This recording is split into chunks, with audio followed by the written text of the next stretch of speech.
apply to my day-to-day workings, from putting strategy together right through to when I actually am speaking to consumers at wine shows, for example, is the KISS methodology. So keep it stupid simple.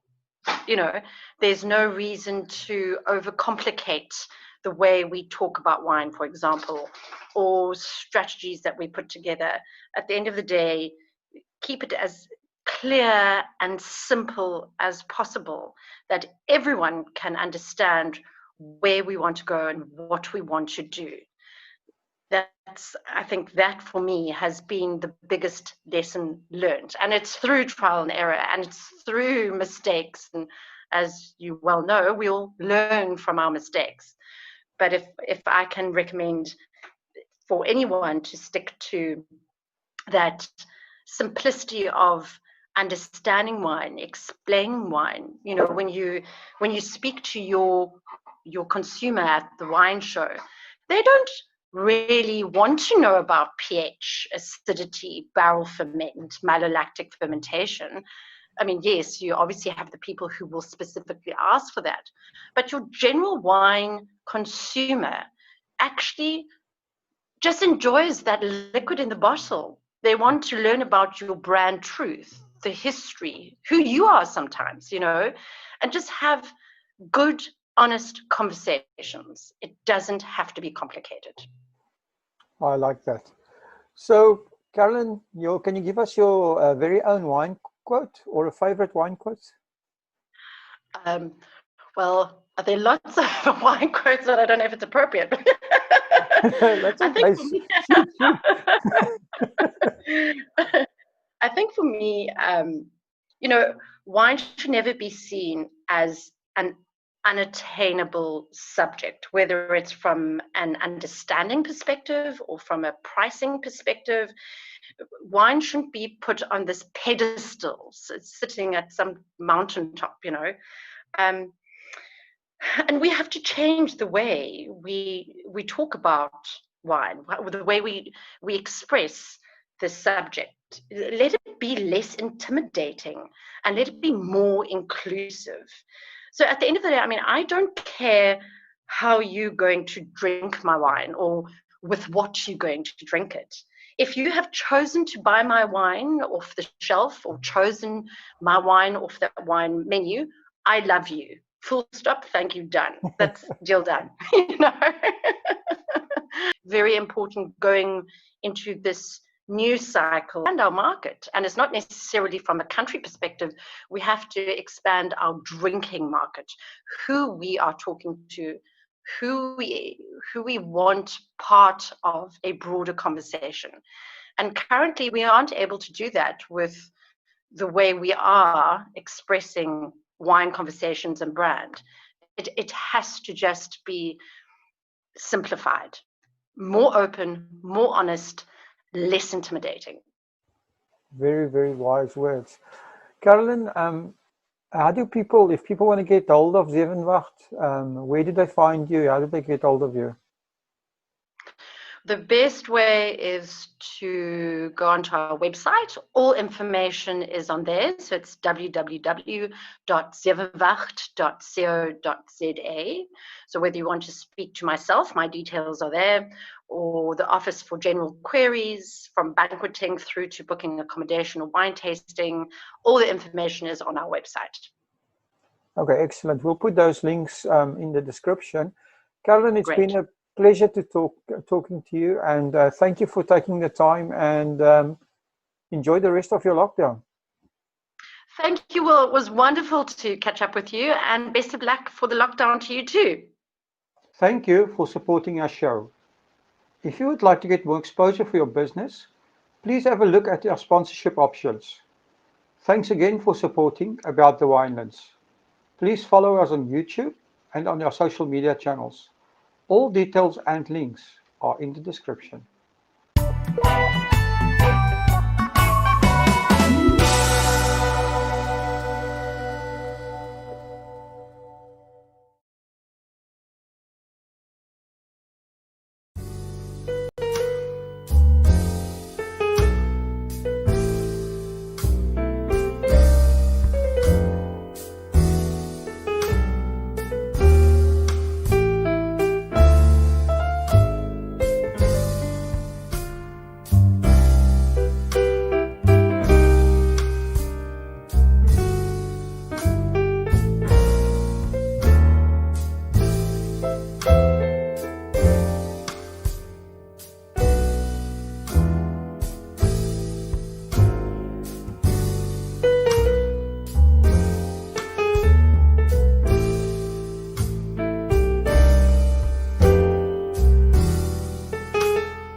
Welcome to About the Winelands.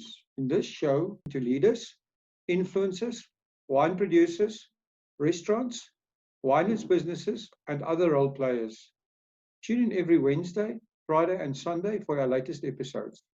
You will find us on YouTube, Facebook, Instagram TV, Google Podcast, Apple Podcast, and Spotify.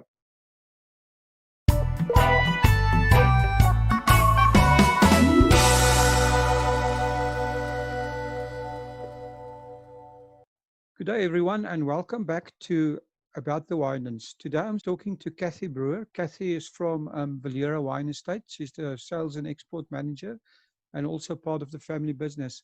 Hi, Kathy, how are you? Hello, Will. I'm very well, thank you. Thanks for spending the time with us. I know you must be busy.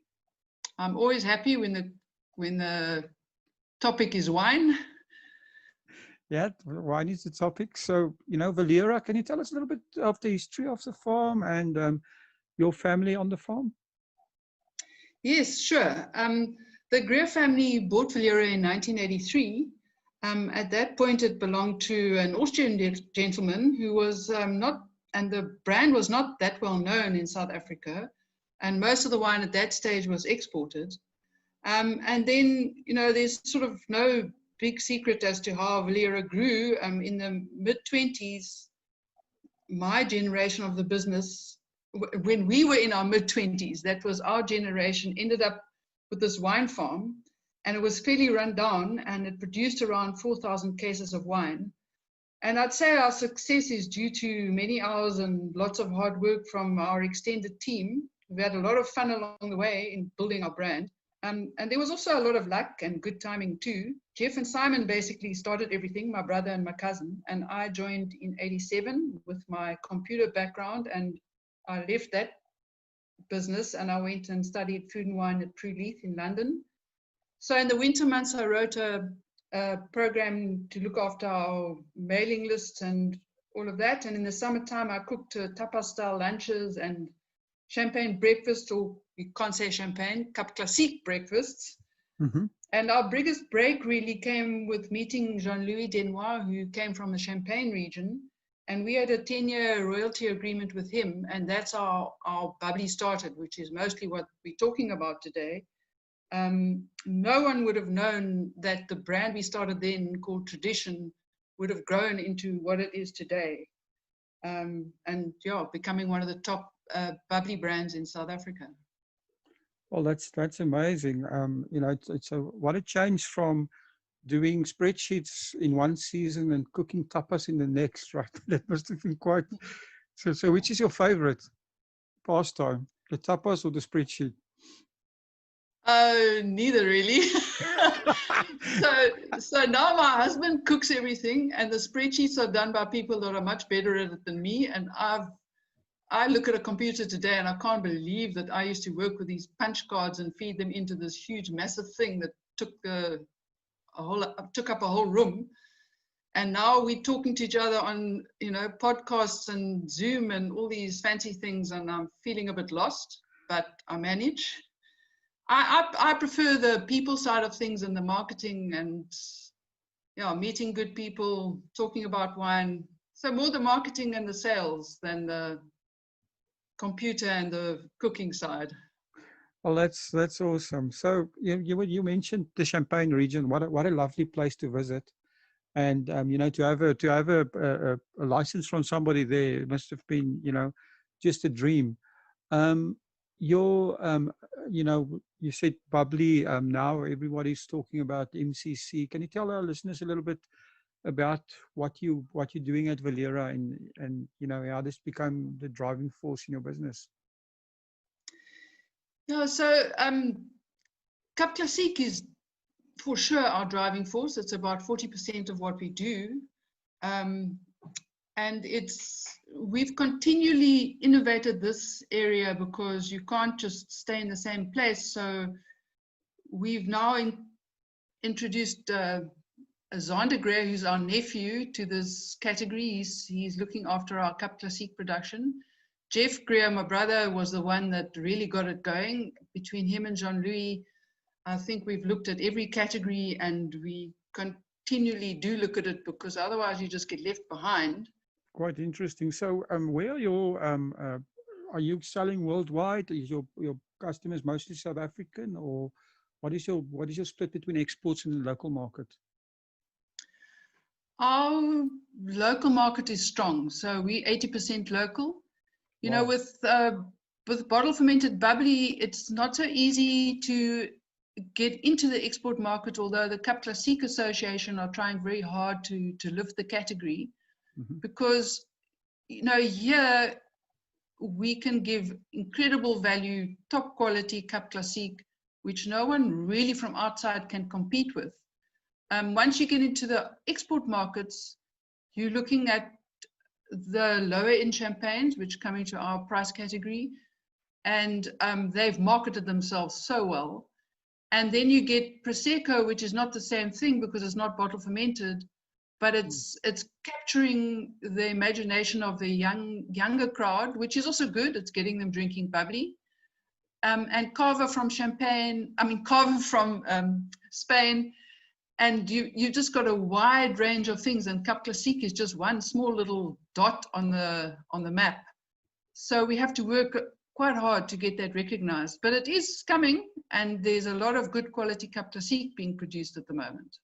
Yeah, I think that's exciting that it's coming, right? I mean, I think you're right. Your younger people are, you know, the new market, so that's going to be interesting to see how that is changing. But yeah, it's tough competition from the French in Champagne. They've always been at the forefront of marketing ideas and really pushing that. You have a footprint in France called Domaine Gruyere. Can you tell us a bit more about this? Yes. Now, Domaine Gruyere is in the Roussillon, which is in the south of France, is in the foothills of the Pyrenees. And it also actually happened because of Jean-Louis Denois, who introduced us to bubbly. And he phoned my brother in December in 2005 and said to him, you know, there's this piece of land with your name on it. You've always promised you'd come and do something in France after all the years he'd spent here in South Africa. And so Jeff flew over there and just fell in love with this beautiful patch of land with Syrah, Grenache, Carignan. There was the youngest vines there are sort of 40 years old. So we're looking like at a serious piece of vineyard in a beautiful climate, which we're used to, Mediterranean climate. And the guy that owned it was going to take the Euro subsidy and get out of the wine business completely.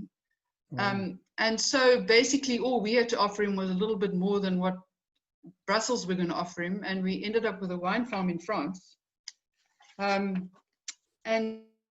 yeah, I think our success there has really been with rosé, which is not what we were planning to do in the beginning. It's a Grenache Carignan blend. But you know, if you make a classic French rosé, people know what they're looking for: something minerally with good fruit, not too alcoholic, dry. In the South African market, the category is a little bit more confusing. You're not quite sure whether it's going to be sweet or dry or fruity.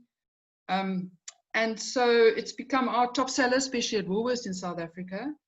And we bring over quite a bit at a time. And I have to say that Woolworths is by far our biggest customer. They also take a wine called Lacaduc. In the area we are, there are these beautiful old Cathar castles and aqueducts, and the Lacaduc is named after aqueduct near to our vineyard, and it's a blend of Syrah, Carignan, and Grenache. And then we have a Chardonnay and a Merlot. We bought 2 hectares of Merlot near to our original vineyard, which basically all goes to Woolworths. And then they have a Grenache. On Villera itself, we also have a Gruyere Brut, which is of course we had to go there, make a bubbly. We're the only one in that little region that does. It's made from Macabo, which they're mostly in Cava in Spain, Carignan and Chardonnay. And then we have a Odysseia, which is all about our journey to France. That's a Syrah, Carignan, Grenache.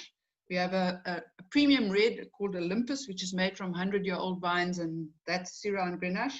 And then we have a white called Alba, which is Grenache Gris and Grenache Blanc, very unusual, from old slate soils, very low production. quite special. Wow, that sounds amazing. So, that's quite interesting. South Africans buying French wines. Do you think that is a market that's going to grow over time? South Africans are very loyal to locals, so it's a niche market, but we always say it's not so foreign because it's owned by South Africans. Well, there's also, I suppose, a price issue always, right? Imported wines are always traditionally been more expensive than local stuff. Yeah, fortunately, we do bring it over in full containers, which brings the price down. Mm-hmm. And we also have, euros on this side, and because we're exporting as well, it helps us to bring the price down. So it's very good value. Oh, that's awesome. So, in terms of the other thing that I want to talk about is, sustainability and the environment. This seems to be such a hot topic these days, and you guys are also quite involved with that. So, what are you doing in terms of sustainability and also environmental awareness? Well, thanks for bringing that up, because this is a very important part of Valera and what we do. There's two sides of sustainability. There's the environmental side, and then there's the people side. Mm-hmm. And we have many different projects. So I'm just going to mention some of them. We can't go into detail on all of them because we've got a rainwater harvesting, we've got solar power, we've got a indigenous tree planting project where we planted hundreds of thousands of indigenous trees, which basically make up for all the carbon that we emit in making our wine, and then some. And then we have a wildlife sanctuary on the farm, and that I'll talk about now more. But we also have the Pebbles Project, which is a non-profit organization that's based on Valera, and it looks after thousands of kids in the winelands, their education and health side of their lives, and it's really made such a huge difference. But you can look up the Pebbles Project. It's just something amazing. And then with our wildlife sanctuary, we basically have an area on the farm that's not really that suited to vineyard, and we decided to return it to its natural state. And the environmental part of our business has become more and more important to us and to our customers as well. I mean, some people actually seeking us out because of our whole sustainable environmental credentials. And so it's becoming more and more a part of people's lives. And the Wildlife Sanctuary is a big project. It allows us to show visitors firsthand what we're all about in a way that they won't really forget. Because if you come here for a 2-hour game drive and then you go on a wine tasting, you will remember it. So it adds a lot of value to the tourism part of Stellenbosch. And apart from game that we've introduced, like giraffe, gemsbok, bontebok, wildebeest, kudu, many. There are 130 different bird species, some of which were facing extinction, like the blue crane and the secretary bird. And I think it's just because, if you've got a big area like that, it becomes a safe haven to a large number of animals who then come there naturally, not something you've introduced. Like we've got lots of the Cape chameleon. So really, you just need to come there and we can explain it and show it all to you. And then at the same time, we can tell people about all our other projects while they go on a game drive through the vineyards on their way to the wildlife sanctuary. I love it. What a concept, a vineyard game drive. I mean, there's nothing you can't love about that. So, Kathy, if you have a lot of visitors on your farm, and sometimes the public, are not always aware of environmental issues and stuff like that, like they should be. If you have a tip for somebody visiting the winelands, what's the one thing that you would say they can do to actually help with sustaining our environment? Well, they I suppose need to think about recycling and not bringing bottles of water in plastic and discarding them. It just becomes a way of life. Everything you do, you think of. And I think this whole coronavirus has actually made people more aware of all of that. Although, you know, things have become more and more packaged, I've noticed, but hopefully That's true, right? hopefully that's just a temporary thing. So it's interesting you're mentioning the coronavirus. I mean, everyone has been forced, you know, to rethink their business models. And do you guys have any changes or new ideas in mind on your side? It's difficult because we've been thrown into this and you all become so busy trying to fight the fire. But I think the logical thing to do is to cut out areas that create a lot of stress and time, but add very little to your business. That you put a whole lot of effort into and that aren't drinking anymore, or they're wines that change the way we manage our tasting room. I mean, we were talking the other day about, you know, the dispensers, so that you don't have too many people handling bottles. We might not go that way, but there's lots of different things to think of where you might have spent a huge amount of effort for very little gain. And I think those are the kind of things that will probably cease to exist after this time.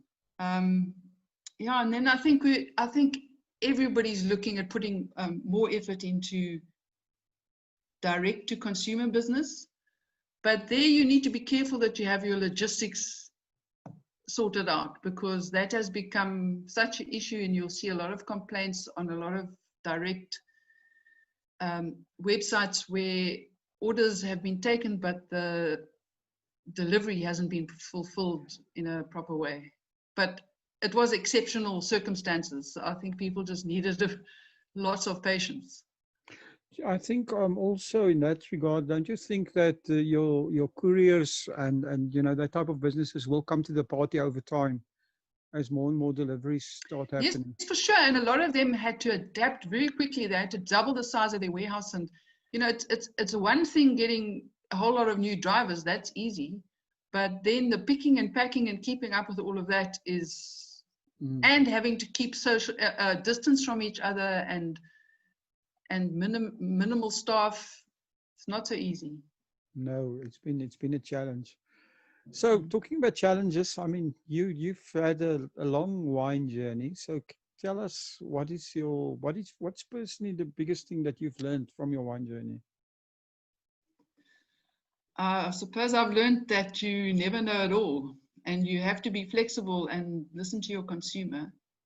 And it is vital to look after quality across various price points. I mean, you can have a less expensive wine that over delivers. It's still, you know, quality in that particular price point, which Villera is quite well known for. And then I suppose, you know, I've discovered that there are a lot of great people attracted to this industry. I've met wonderful people all over the world through my journey in wine. And then I love wine, like Lisa. I agree with her. There we go. So, talking about loving wine, now I have to ask you, can you give us your own wine quote or your favorite wine quote? You know, now I have to bow to the superior talent of people like Winston Churchill and Madame Lily Bollinger, because I'm not so good in that area. You know, whatever I say sounds a bit corny when it comes to quotes. You know, I'd say something like, a glass of Cap Classique a day keeps the lockdown blues at bay. That sounds a bit corny. But especially if it comes out of a magnum. As long as your group is more than 4 people, we don't want to encourage drinking too much. Oh, yeah. So, you know, you mentioned Bollinger, and, you know, the other, you know, the ladies of Champagne, or the widows of Champagne, seems to be the marketing experts. So why do you think are women so good at marketing champagne? Is there a special reason? I think because of its sense of style and, you know, just the feeling it gives. And I mean, if you think of the quote, I've got Madame Lily Bollinger's quote next to my desk. I'm working from home. And she says, I drink champagne when I'm happy and when I'm sad. Sometimes I drink it when I'm alone. When I have company, I consider it obligatory. I trifle with it when I'm hungry. I drink it when I am, and otherwise I never touch it unless I'm thirsty. Now, I mean, how's that? That came from a classy lady. That is amazing. So I love that. So you were talking a little bit about Lisa and the magnums and stuff like that. I mean, Lisa's running this Biggest Beautiful campaign in which she's really promoting magnums. And in your case, guys are making MCC in magnums. Can you tell us a little bit about the magnums you make in MCC? Yeah. Well, basically, you know, Cap Classique, when it comes to a magnum, is a lot more festive, and it gives you a sense of occasion. And it's also for those that are expecting something a little bit more from their bottle of Cap Classique. They should really upgrade to a magnum. You know, and a magnum stays youthful for longer. So for those wanting to collect magnums, they can do so and keep it for 10 years if they wish, if they can. The magnum kind of slows down the aging process, but also when you put yeast and sugar inside with your base wine and put it into a bottle, which is how you make bottle fermented sparkling wine, you put a crown cap on the end, the yeast eats up the sugar and generates CO2, and then the yeast dies off and falls to the bottom of the bottle because it's lying on its side. Now, if you can imagine, a magnum has a much bigger surface space than a 750 ml bottle. So there's more space where that lees, or those dead yeast cells, are in contact with the bubbly. It's a process called autolysis, where that character of the yeast is imparted into the bubbly. And so, especially in magnums of bubbly, more so than still wine, there is a bigger difference. And it's just more complex than a 750 ml bottle. So if you've got enough people together, why not open a magnum? Well, why not open a magnum anyway, Kathy? I think that's quite interesting. So your size of the actual neck and the is that the same as, so your area which opens is the same size as a 1.5 liter bottle has the same neck size and cap size as a 750, right? Yes. So basically, you've got twice the amount of wine to that small, what they call the ullage, the neck part where there's oxygen in. Mm-hmm. So that's why they say it's a slower aging process over time, because it stays fresher longer because there's less oxygen. I don't think that makes as much difference as the contact with the lees part, though. Oh, I see. Personally. So, in Europe, it's become quite fashionable, you know, to take magnums of wine and also obviously magnums of bubbly everywhere. Do you think this is a fashion that's going to, you know, something that's going to spill over to South Africa as well? It's quite slow in South Africa, so we produce magnums in smaller quantities. We have tried it with still wine, but it's also our fault a bit because, you know, our sales team have got so many wines to sell that they tend to forget to push the magnums. Mm-hmm. And you know, in an online shop, it's also difficult because you can make the fact that you've got magnums available. Where we tend to see them selling is for weddings and big events, things like that, where it just looks impressive and grand to have this magnum. Mm-hmm. But I think if people had to, if the producers put more effort in and show people side by side the difference between a bottle that from the same vintage that's done in a magnum and done in a 750 ml, especially quite a few years later, then you can see the difference more clearly. Then it might, but it will only take on with a small portion of the population.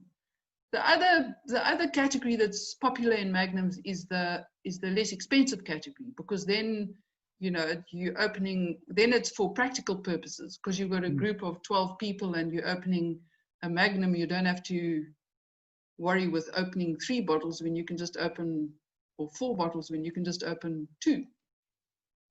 Yeah, that's true, right? And it's also less stuff to carry. Person can carry 2 bottles. You're carrying enough wine for, otherwise you've got to carry 4 bottles around. Yeah. So yeah, that's quite interesting. So yeah, that's what we say, big is beautiful. So Kathy, how do people get hold of you guys if they want to order something or want to visit you? Well, all our details are on our website, which is villera.com, VILLIERA.com, and our phone number, our email address is all on there. At the moment, we are open for click and collect. So if people order and pay, they can just come and pick it up in our taste room, or they can just drive in and place their order. We obviously are careful with how many people we allow into the taste room at any time, but there are areas outside, undercover, where they can sit and wait if there are a few people in the tasting room, or we'll just bring it out to their car. We've got mobile credit card machines. If people don't feel like coming into the taste room, we can just load the wine in their car and they can pay in the parking lot. So we're trying to be very flexible. And then, of course, in Cape Town, we do our own deliveries. So any orders that are placed, we pretty fast about delivering them. We've got our own delivery guys. Our game rangers at the moment aren't working because, well, they are working. They're delivering and helping out with taste room duty because we can't do game drives right now. So everybody has actually been involved in packing wine and delivering wine. In Johannesburg, we have a warehouse where we have a group of drivers. It's not just Villera, there's a whole bunch of other wines there. But they were a bit snowed down for a couple of weeks, but they've caught up now, so deliveries will be quite quick from there. And then the rest of the country, then we use couriers. And I think the couriers have caught up now too. So everything's not back to normal. Will be a long time before it's normal. We now have a new normal, as they say. Back to a new normal. That's true. Well, at least, if you really want Villera, and I think that's why it's necessary to take a Magnum. At least you get enough. You just click and it'll be delivered. Do you actually deliver the Magnums as well? Yes, for sure. Okay, awesome. Kathy, it's been such a pleasure talking to you, and it's been fun. Thank you for spending the time with us, and our listeners will appreciate the information you've given. So yeah, thank you very, very much. No, it's my pleasure, Will. Thank you. Thank you for supporting our show. If you would like to get more exposure for your business, please have a look at our sponsorship options. Thanks again for supporting About the Winelands. Please follow us on YouTube and on our social media channels. All details and links are in the description.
Welcome to About the Winelands. In this show, we will be chatting to leaders, influencers, wine producers, restaurants, and other role players. Tune in every Wednesday, Friday, and Sunday for our latest episodes. You will find us on YouTube, Facebook, Instagram TV, Spotify, Apple Podcast, and Google Podcast.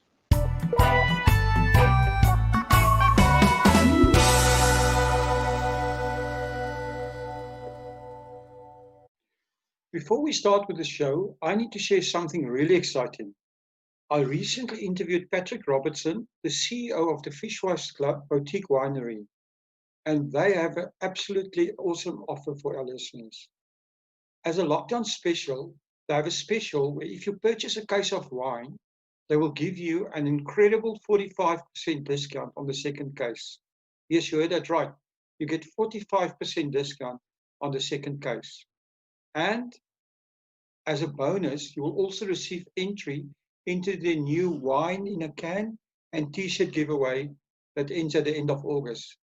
This is really worth checking out, and you can check this out at the website fishwivesclub.gr8.com.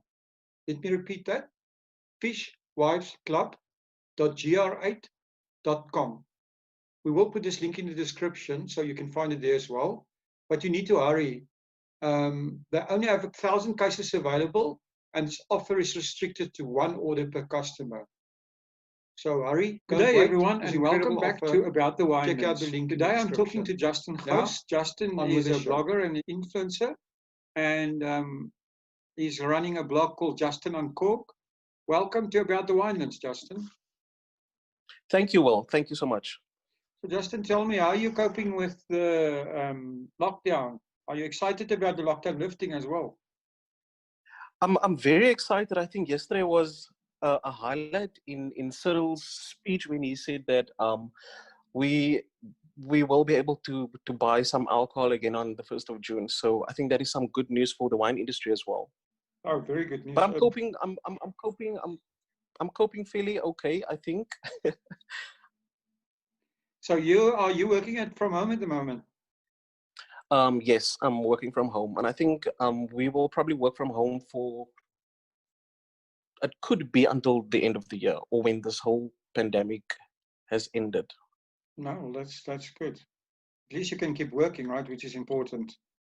Absolutely, yes. So Justin, tell us a bit about yourself and how you became involved in the wine industry. Well, I grew up in the Northern Cape. I was born in the Northern Cape in Calvinia, and I think my point of view in terms of alcohol was a bit different in the Northern Cape because, you know, the norm was always people consume beer around me. So I think that was the main thing. And then came to the Western Cape, saw all these beautiful vineyards, and I got introduced to, you know, wine farms, started going out with friends and just explored a lot with wines. And that is basically how my perception changed about, you know, beer is not always the answer. Wine, the wine is such a bigger field, if I can call it that. So that is where my interest grew for the wine industry. Amazing. And did you start working in the wine industry after that? Yes. So I studied directly after school. I went to University of Stellenbosch and I studied accounting, which didn't really work out for me. Then I started working in the bank the year after that, and I realized that I'm actually not a bank person.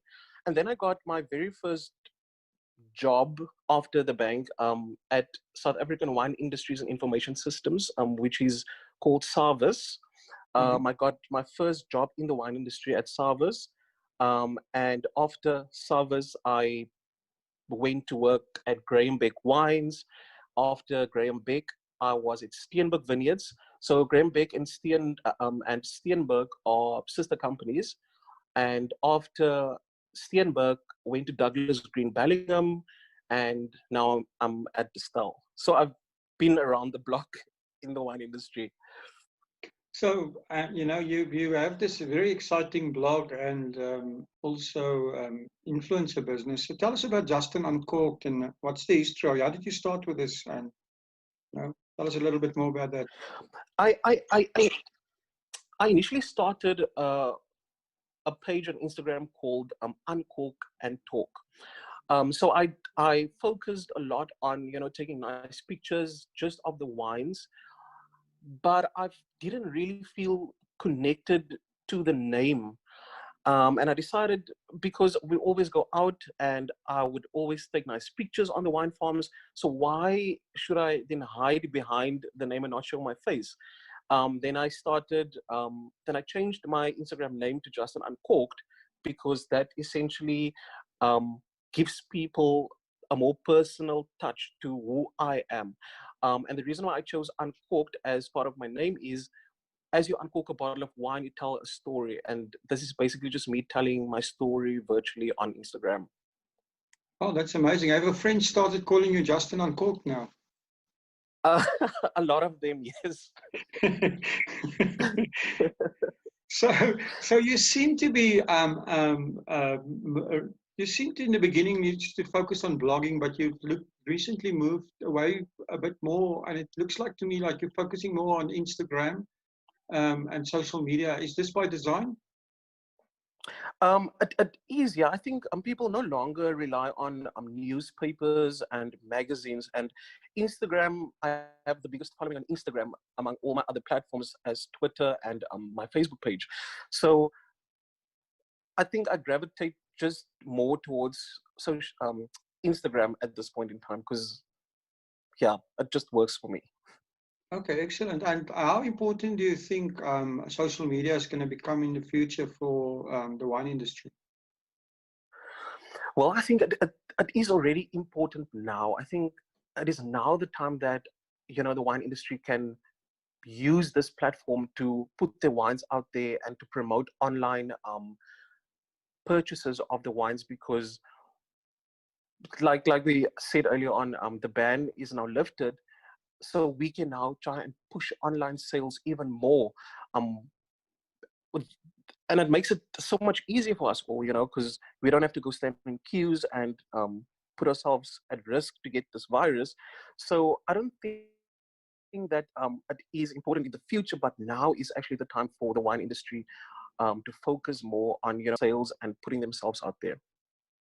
Yes, I totally agree with you. I think this is going to be a growing trend, and well, it's been a growing trend for a long time, but it's now been speeded up, right, with what's happened in the industry. So Yes. you are becoming quickly becoming an influencer in the industry, and with the following you're getting on Instagram, you must be noticed by wine producers and people contacting you to asking you to maybe do things and stuff like that. So what does a wine producer do, Yes. or a wine's business, if they want to see you there as an influencer? Because it looks to me like you're not only doing, just to backtrack a little bit, you're not just interested in wine, you're also interested more in lifestyle, in traveling, and also even restaurants and stuff like that. Am I right? Yes, you are. Yes, you are.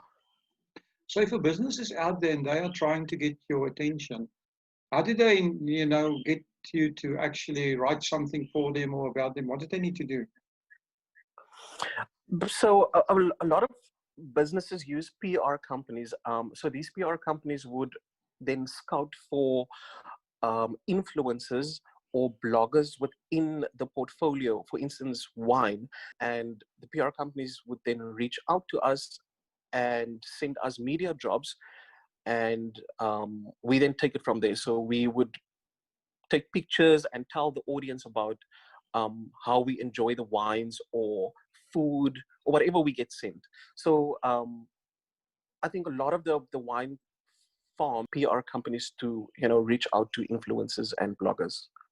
Okay, so that would be the avenue to really, if somebody's sitting there with as a smaller producer or with a small restaurant and is thinking, yes, I'm seeing this guy Justin on Instagram, maybe if he post something about my restaurant or get more sales, they can just DM you right on your Instagram page. So Yes, right, yeah, yes, you are. So it can be a DM or it can be an email, any form of communication.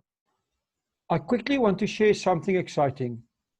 I have heard via the grapevine that the Fishwives Club will be launching a new lifestyle club soon. If you have not heard of the Fishwives Club yet, just know that you are probably missing out on the sexiest wine label out there. To stay in the loop, please quickly go and follow them on Instagram. The Instagram handle is at the Fishwives Club Lifestyle. Let me repeat that, at the Fishwives Club Lifestyle. Now, on with the show. So, what is your long-term vision for as an influencer? You know, what is your income? What would you like to do, Justin? Where would you like to take this?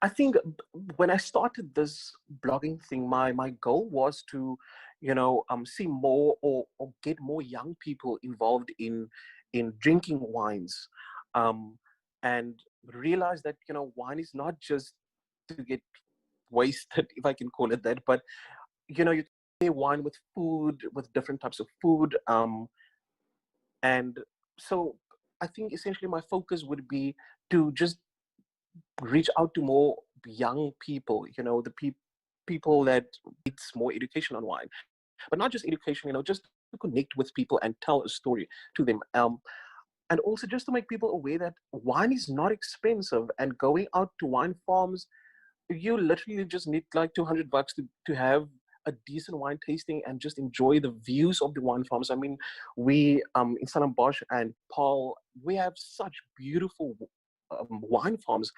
So that is ultimately my goal, just to reach out to more young people to get more involved in the enjoyment of wine. So, if you look at your social media following, what would you say would be the the demographics, the age groups, and the split between male and female, that type of thing? According to the demographics, I think more male follow me. I think it could be over 60%, and then the age is between 32 and 40. So it's more or less in my age group where people would and it's actually a good thing that more males follow me in this case, because it's nice to know that there are young guys that also enjoy wine. That's true, and it's interesting that it's a growing group. So if you look at the way they are interested in wine, like the traditional, I think people older than 50 are more interested in the older type things, right? Where does the wine come from? The history of the farm, the winemaker stories. So your age group, what are their interests? What are they looking for? Are they more interested in price? Are they interested in experience? What do they like? So I think people in my age group are more into the experience, going out to wine farms and have a bottle of wine with their friends. But the price also plays a role in wine, in them purchasing wines. So it's a bit of both, I would say, but more so enjoying the wine and the experience of it. Yeah, that's interesting. So something else that's I'm just thinking of that's popped up lately. I've seen that there's a few brands coming up with wine in a can. I don't know if you've seen this. What do you think of this idea? I think it's actually a brilliant idea, because you can literally just have your wine in your hand. Personally, I haven't really had wine in a can. I did try MCC in a can, which was great. I really loved it. I think it was JC LaRue. But I think it's technology evolves and the world is changing every day. So it's important to try out new things and see how people feel about it. I mean, you can have, as a beer, you can have or a cool drink, you can have your wine as well. And that's in a amazing. can. And also, I think the big thing is, I was thinking specifically like wine bars and stuff. One of the biggest problems are spillage, right? They open a bottle of wine, and then maybe somebody buys somebody buys a glass. They have to open a whole bottle. Whereas if Absolutely. that's a nice convenient size, a 250 ml can actually work quite well. Absolutely, yes. So just in the coronavirus, I mean, it's locked us all up. We have to change our business models. Have you thought about this? What are your ideas? And even for producers, what do you know, what would new ideas that you would that you thought of while sitting there in lockdown? I haven't really given it a lot of thought, but what I would say now at this point, it is to utilize social media, utilize the platforms such as Instagram to push for awareness of the different brands, and just make people aware that there is discounts when purchasing wines for this period of time, or just push your online sales. Yeah, I think that is right. Um, uh, so from your wine journey, what would you say is the most important thing that you've personally learned? Um, I think number one is that not all rosés are sweet. I always had this perception that a rosé wine is a sweet wine, and I'm not a sweet wine drinker. That is number one. Number two is that, not all your cheaper wines that you see on the shelves in shops are of lesser quality. Because if you are an expensive drinker, you would gravitate towards an expensive bottle because you think it's of better quality, but it's not always the case. Yeah, and that wine is just nice to enjoy, and you can do so much with wine. Oh, that's awesome. I mean, so Justin, I ask everyone this question is your favorite wine quote. You can, I mean, do you have your own one, or is there one that's your favorite? I don't have my own one, but I always see on Twitter when someone opens a bottle of wine at 10 in the morning, or at 9 or at 1, someone would say, it is 5 o'clock somewhere in the world. So there's never a wrong time for you to open a bottle of wine or to enjoy a glass. That's funny because people always say, you know, the Boeing's over, but these days you would never be drinking because there's no flights. So, That's true, yeah. so, but yeah, that's a good one. And yeah, Justin, if people want to get hold of you and want to connect with Justin, or you know, how do they get hold of you? What's the best places? Best places, Instagram, so it will be just at Justin_uncorked. I'm also on Twitter, same handle, Justin Uncorked, and Facebook page, same name, and then my website. But Instagram, it doesn't really matter. Yeah. Instagram is the thing. So just as I mean, we've been hammering on about Instagram, and I can see you focusing on it.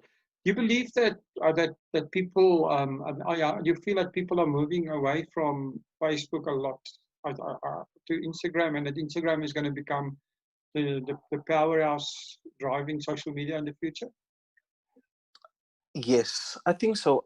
And personally, myself, if I look at all my Facebook memories that pops up every day, I'm thinking, yo, I posted a lot on Facebook and the things that I said, but I'm definitely using Instagram more. I think that is the first thing you do when you wake up in the morning. You go on Instagram and you check people's pictures and you like people's pictures. So I think Instagram is just growing and growing and growing. I don't know if everyone is moving away from Facebook, but personally, I definitely did. I don't post as much on Facebook anymore as I did in the past.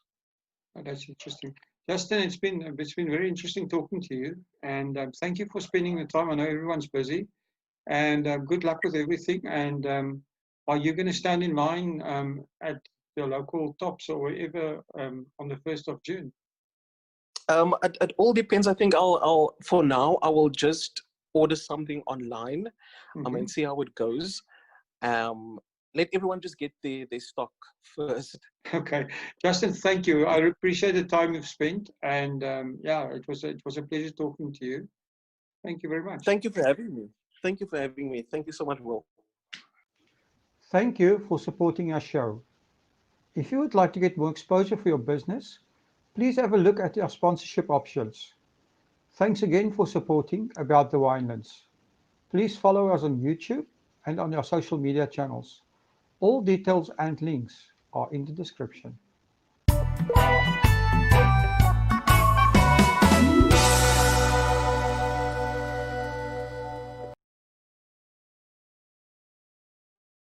Welcome to About the Winelands.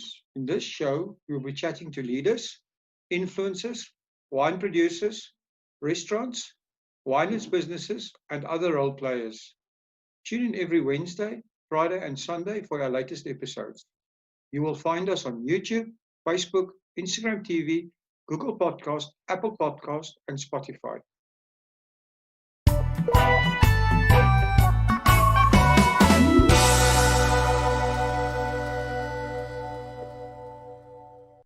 Good day, everyone, and welcome back to About the Winelands. Today, I'm speaking to Philip Mayberg of De Meyer. Welcome, Philip, to About the Winelands. Thank you very much. Good to be here. Well, it's such a pleasure talking to you. I mean, I've been to you. I've been to your place, which is absolutely beautiful. And, you know, I've always thought it would be great to actually interview you. So can you tell us a little bit of the history? I mean, you're the fifth generation Mayberg on your farm. Tell us a bit of your history and, you know, yourself also, how you got involved in the wine industry and of De Meyer. Yeah. I always say fifth generation to be farming in the area because I'm not, part of the farm is part of the old family farm, but as most family farms, pieces were, you know, different family members took over different sections and some were added on, etc. But let's say farming in Wildersvlei, fifth generation. So it's, let's say where we are now, the part where the cellar is, that was added on in 1980. My father did that. My cousin's farm next door to me at Justenburg, and which is very nice to have. There are a lot more family members in the area, which is, one is rather lucky having being in the same area for a long time, and farming with family next door. And there are also friends that are other families, not related, that have been farming in this area, the Starks, the Cedarwalls, also for a few generations. So there's quite a connection in the area. Oh, that's awesome. Have you always been farming with vines? The farms, are, like most farms in the past, were very mixed. We've only been solely vineyards for the last, I'd say, 15 years. When probably not. Every now and then we plant vegetables, etc., but not on a large scale. We do have lavender, which is also not on a large scale. But before that, the farming was very mixed in this area. There was always vineyard, but with, say, dairy, vegetables, fruit trees. You pretty much cattle and chickens, pigs. So whatever, and sheep, whatever you can think of, they farmed with. I think my father farmed with everything. Whenever he thought of a new idea, he started farming with it, which is probably wasn't the best thing to do, but because you couldn't, you know, bit of a jack of all trades in the end. You should focus on a few things, I think. That's what we thought. But then you have a look at the other point of view and you think, have all your eggs in one basket. I don't know. So I don't know what the answer is. I think that answer has changed a lot now. There's a lot of people that focused on the tourism industry in the whole business and never thought that the worldwide tourist industry would come to a standstill. So, you know, that all the eggs in one basket theory has been tested severely in, you know, with what we're having at the moment. You're right. I think up until sort of a week before they announced we were going into lockdown, let's say for De Meyer, our most stable income was call it the hospitality side. Whereas when I say hospitality, cellar door and restaurant and venue income, and within 10 days that was non-existent. That's amazing. Yeah. So unfortunately, you have a bit of a diversified business, and I'm interested to hear more about the lavender. I mean, you're bringing a bit of France into South Africa. So did you start cultivating the lavender? And actually, what I'm interested in is, where do you actually sell this? Yeah, so the lavender, we started off just planting lavender for oil, and my thinking was probably close to 20 years ago now. It's always remained small. It's never that if you're farming, that you could add value, that you could make products with your lavender, with the lavender oil, added to different things, which quite honestly I haven't done. So we've just been selling the oil to a few health shops and from the farm. And my thinking was as well, wine is very expensive to move around. If you have to courier it somewhere, it's costly. Lavender in a 10 ml bottles it's very affordable to move around. It's also high value. So if you're looking at the same volume of lavender oil and the same volume of wine, you sort of can't compare it. It's very valuable. So I also thought it was something different to do, although there are a few farms that have it now, as we're not unique. Then we started planting a different variety, which we sell as cut flowers. So that's a lot simpler. We started last week. We pick and bunch, and we sell it just very much locally in Stellenbosch, Paarl, to the few shops, delis, etc. And it's kind of a nice extra business to have, particularly in the winter. And it's also something, if we're dropping off wine, it's very easy in Stellenbosch, it's very easy to have a bit of lavender, a few lavender bunches in the vehicle and doing that at the same time. It doesn't, they work well together. Yeah, so that's interesting. So, I mean, your like you said, your hospitality business. Tell us a little bit about that. You have a restaurant called The Table. I've been there. It's very, very nice. And then, what type of events and stuff do you actually host? So when I say hospitality, it's the table restaurant doesn't belong to us. It doesn't belong to the May, although it is on the May. It belongs to Brendan and Lee. They took over the restaurant in September last year, and it's been going for 9 years, over 9 years now, excluding this period with this funny period we're going through at the moment. But it's been going for over 9 years. And when you ask what other events? Yeah, I mean, I do events. What else do you offer there when at the farm? Oh, so besides the restaurant, we've got the old dairy's been turned into a venue, which we host weddings, any kind of, we've had weddings, we've had birthdays, any kind of celebration, small seminars, conferencing, we plan to do a few music events as things open up for the summer. How popular is live music in the wine areas? I think it's if you can get it right, it is rather popular. If you can do it where you have a space where we'd start sort of in the late afternoon or in the afternoon on a lawn on the grass with food and a light sort of picnic style food. I think that's quite popular. And it will go on until sunset, but not much later, because I get the idea that people don't really want to go out too late when they've got to drive. I think you're right. I think it's harder to if your hours are later at night, it's harder to get a big enough crowd to make it a viable event. And a lot of people don't like to drive out or drive back when it's dark. The countryside, they know street lights, etc., and you get people complaining. So. Well, at least you're not far from Stellenbosch. So, in case of a wedding and stuff like that, do people then stay over nearby?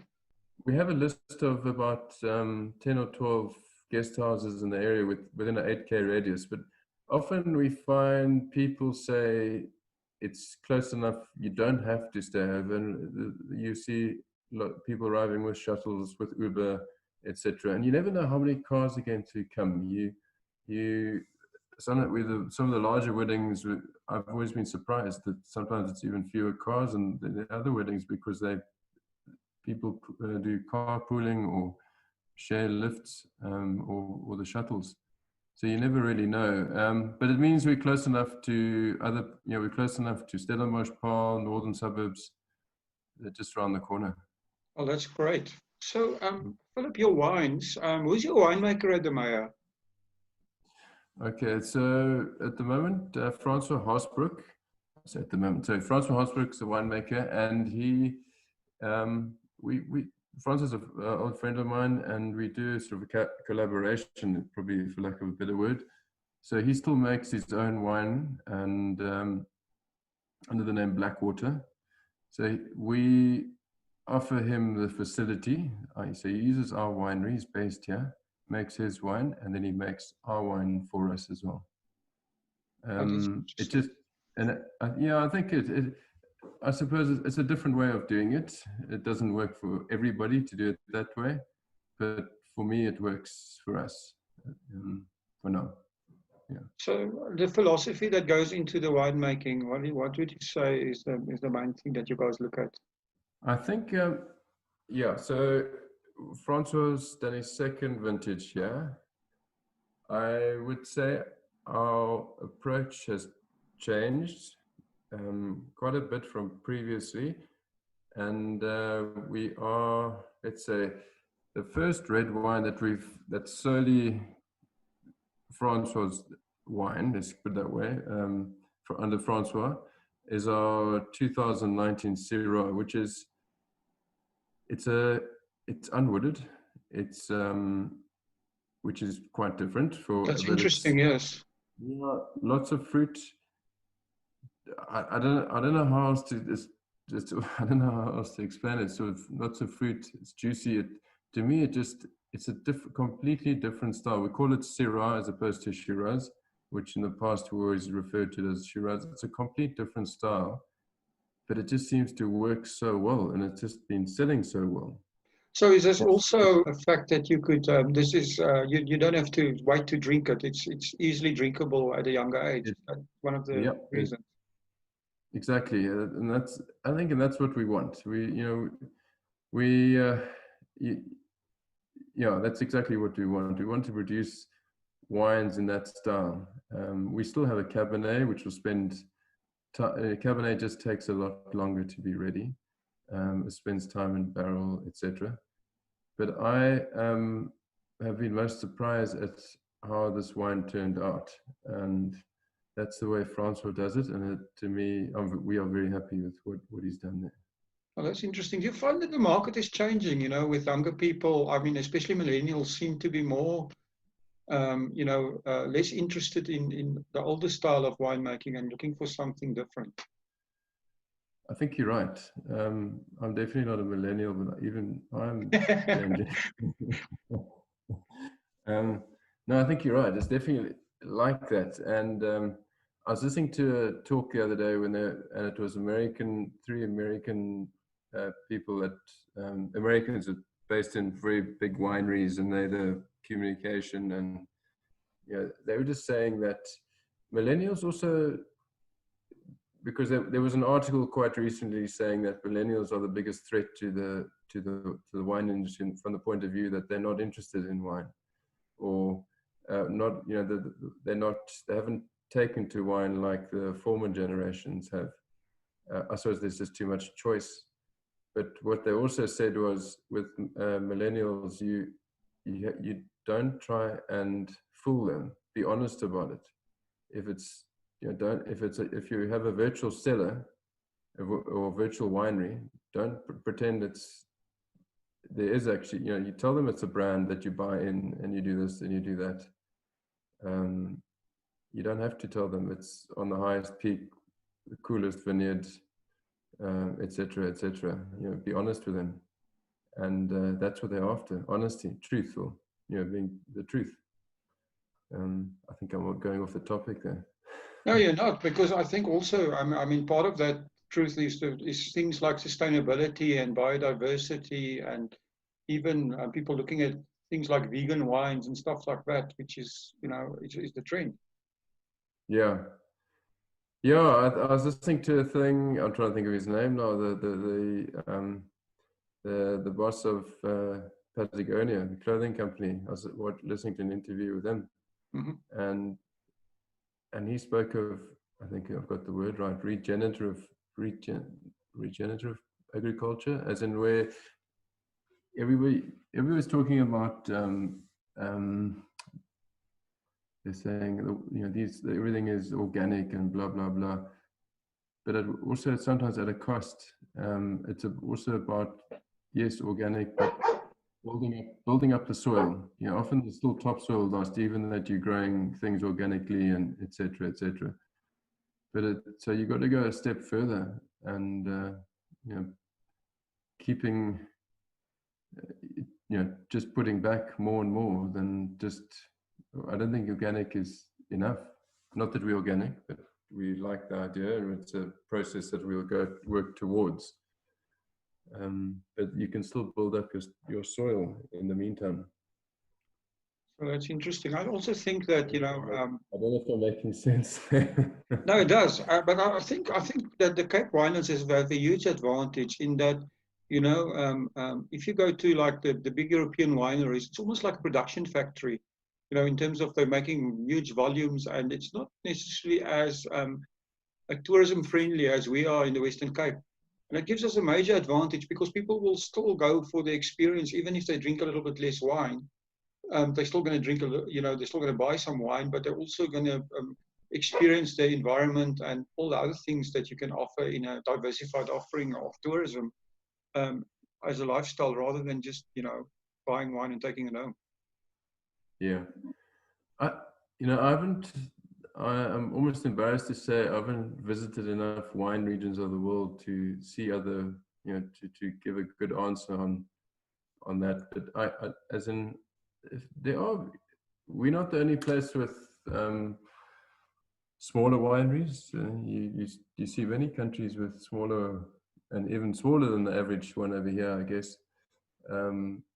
Which somehow seem to stay afloat. I don't know how they do it. I don't know if it's the European or subsidies that they get, but it's that fine line about being large enough, small enough, but that it works.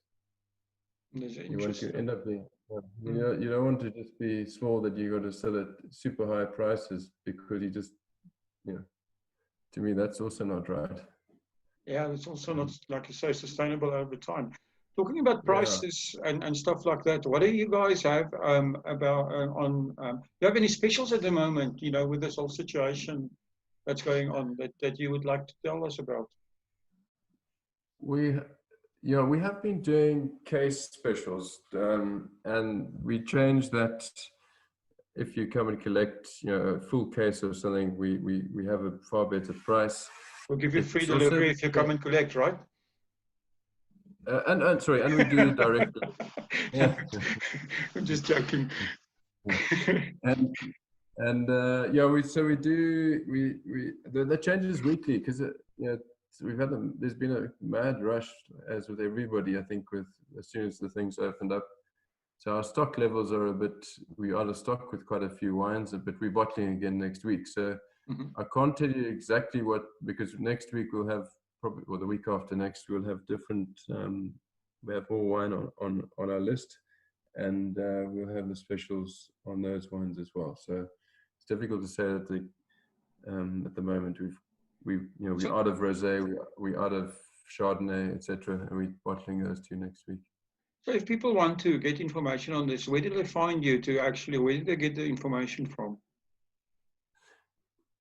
We do have a website, but the website is busy being redone. Our online shop should be done by the end of this week, I hope. Yeah.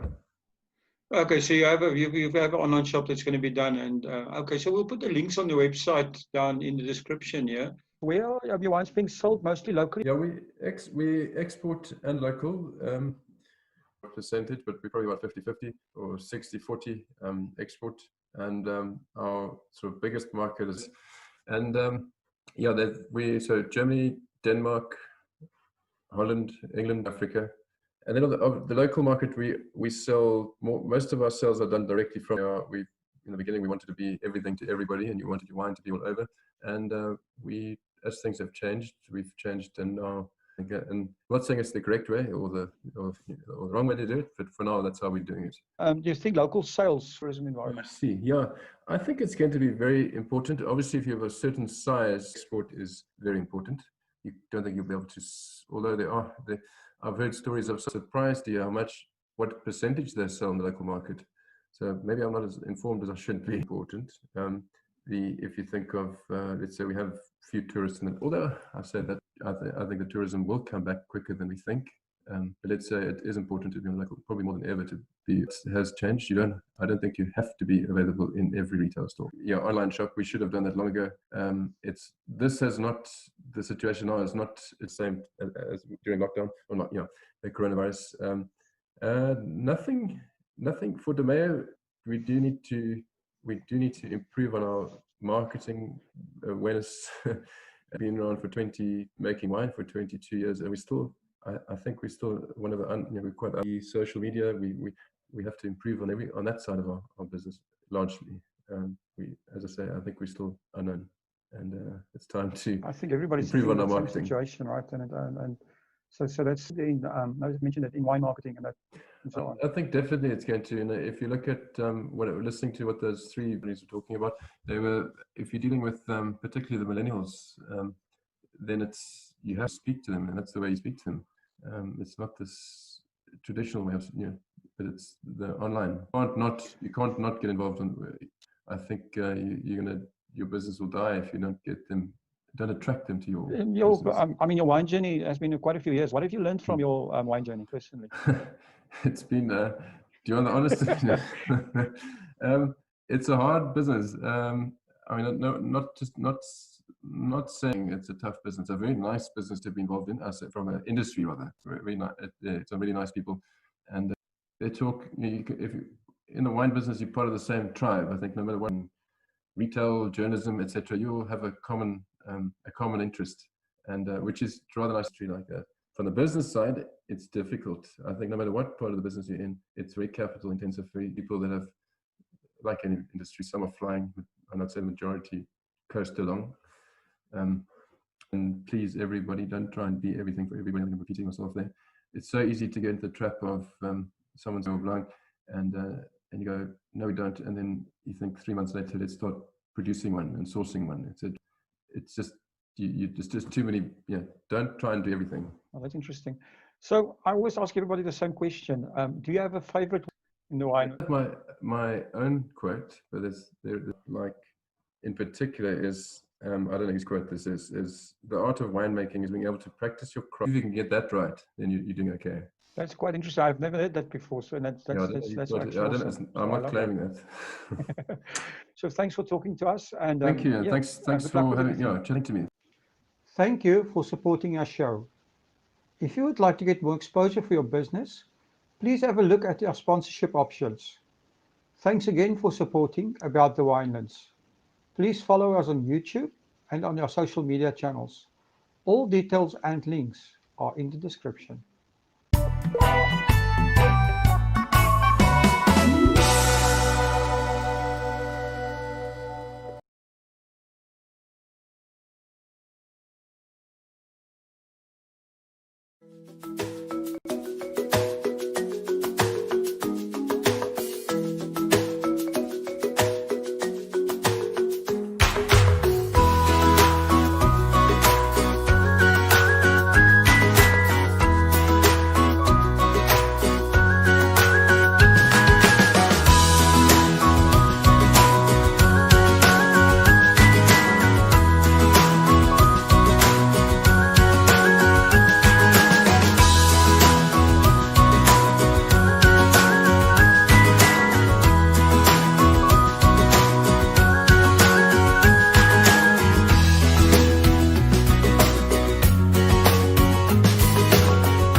Welcome to About the Winelands. In this show, we will be chatting to leaders, influencers, wine producers, restaurants, and other role players. Tune in every Wednesday, Friday, and Sunday for your latest episodes. You will find us on YouTube, Facebook, Instagram TV, Spotify, Apple Podcast, and Google Podcast.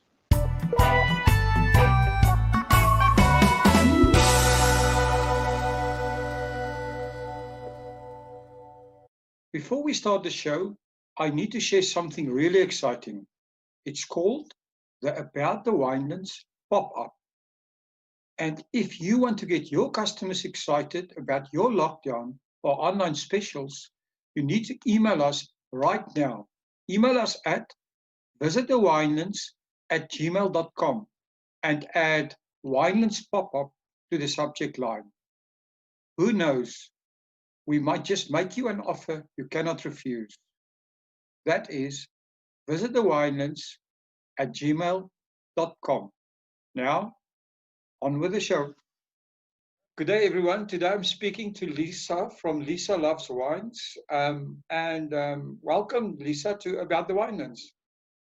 Yes, thank you. Thank you very much for the invite. So, Lisa, tell me, how are you enjoying your lockdown period? Are you having a good time? Well, to be honest with you, I'm enjoying the 2 hours extra a day. To wake up refreshed every morning is a nice thing. I've never been a morning person, so well, that's quite nice. And otherwise, I must be honest with you, I enjoyed the time with my kids and my family. It was all an unusual experience, something we most probably will never have again. But I think it can slowly but surely come to an end now. I'd love to go walk on the beach and go back into the winelands. I miss it terribly. So, talking about the winelands, how did you get involved in the wine industry? I went to Stellenbosch University. Oh, that's a good way to start, right? Yes, I think so too. Yes, a university in the winelands. So it's everyone was sort of involved in the wine industry. No, seriously, I at that stage I was romantically involved with the person who's my husband now, and he was as a winemaker, and all the events we went to, everything was around wine, and it united us because it meant meeting people, eating great food, and having great moments together, and we just loved it. It was a nice industry to be in, and it involved and connected a lot of different types of people. So it was lovely. That's how it started. And he then moved to Germany as a flying winemaker. And after my studies, I also went to Germany and stayed there for over 18 years before coming back to South Africa. But because I studied politics and multicultural relations, my partner was stationed in a very small remote little town with only one employer, which was at that stage the largest wine producer in Europe. It was also the only place where I would be able to work. So that's how I got into the wine industry itself. I started to work for this wine, and then once I returned to South Africa, that's how I created Lisa Loves Wines. I started Lisa Loves Wines with the experience that I had in the industry in Europe. Well, that's awesome. So I mean, you've been in the wine industry for quite a while. So and also you speak different languages. Which languages do you actually speak? I speak Italian, French, German, and a bit of Spanish, as well as Afrikaans. Afrikaans is my mother language. Amazing. So Lisa Loves Wine started as a tour business, am I right? Yes. Well, I worked in the wine industry before. So when I came back to South Africa, I initially looked for work in the industry. But it really bothered me to think that I would be spending so much time in an office under a roof within four walls, or traveling again, which I didn't want to travel again at that stage. I wanted to stay put. So, it started by chance, really, as it so often does. And one tour guide actually in a coffee shop recommended an institute where I could get myself qualified. And that's where I started to freelance as a tour guide. And I then started Lisa Loves Wines as a company offering wine tours because that was inevitably my background. And I just enjoyed it so much to be back in South Africa and the winelands. I wanted to share this joy, you know. Often people who live in their own country, inhabitants or locals of such absolute beauty, are sometimes oblivious. You know, they're oblivious to the grandiose mountain backdrops, the sea views, the landscape, the wildlife, and that you can enjoy all of this while softly sipping wine in the sun. I mean, it's like gorgeous, it's simply stunning. So I wanted to enjoy it. I wanted to experience it more. And yeah, but the wine tours, they were just the start of it all. Lisa Loves Wine's goal is to be a platform where people can connect and learn, and a platform where there is a cultural exchange, you know, and enjoying authentic cultural experiences. Yeah, so that's the beginning of Lisa Loves Wines, was actually just showing the world what the Cape is all about. But in the future, I hope to show the Cape what the world is all about in terms of wine. So that's the next challenge. You can watch the space. Well, that's interesting. So, Lisa, what makes your, I mean, why would I come on your, what makes your wine tours different to other people's wine tours? Well, they're very personal. They're authentic. They're in the tourist's home language. And Lisa Loves Wines can relate back to the tourists in the term that the tourist might understand and know, because of my experience in Europe and the mindset of the European consumer, and also the wine consumer, for which in which I worked, in a milieu in which I worked, and as a brand manager and in marketing and sales. So it's a different type of you can relate back to where the tourist comes from now. Well, that's interesting. So, are you currently, when people come on the tour, do you personally take them on the tour? Yeah. Yes, at this stage I do it personally. Well, at the moment not, because of the virus. Funnily enough, the virus is, well, my industry is wine and tourism, and both of them are pretty much kaput now in lockdown. But when I do tours, I do it personally. It's all hands-on. And yes, what people appreciate is the knowledge of wines. Yeah, as I said, in the language of origin, and the personal nature. I think people appreciate an authentic experience. And I also visit wineries that not run-of-the-mill wineries, smaller wineries, or just unknown wineries. You know, each winery has a story to tell. So that's what makes it a bit different. Well, that's very nice. I mean, that's our you know, Hello? aim is to tell the story of the wine. Yeah. I quickly want to share something exciting. I have heard via the grapevine that the Fishwives Club will be launching a new lifestyle club soon. If you have not heard of the Fishwives Club yet, just know that you are probably missing out on the sexiest wine label out there. To stay in the loop, please quickly go and follow them on Instagram. The Instagram handle is @the Fishwives Club Lifestyle. Let me repeat that, @the Fishwives Club Lifestyle. Now, on with the show. So, Lisa, in terms of any other services you offer or you're planning to offer, can you expand on that now, or are you going to keep it a secret to a later date? It's a little bit, well, it's a little bit fresh, Okay. but I'm super excited about it.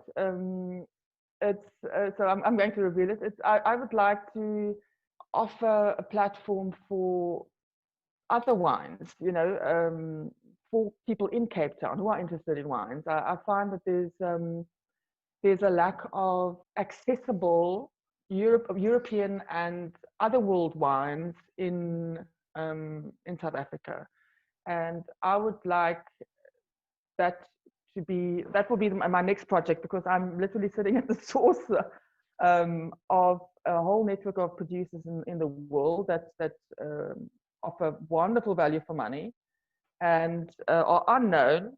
And I think the South African wine connoisseur is appreciative enough of good quality wines that do not need to be a brand or a well-known brand or wine. I think South African palates are evolved enough to be able to appreciate lesser known, good value for money wines. And I would like to import these and to taste the wines, but to experience them as a cultural offering, with food, and still want to see how it develops with maybe, for example, if you do sherry, then you might have a flamenco player, or you do sort of a pop-up system where you, for 1 month, you showcase sherry and the region sherry and the culture of Jerez, and the next month you do the south of France, but with brands that you might not know, and are still great value for money.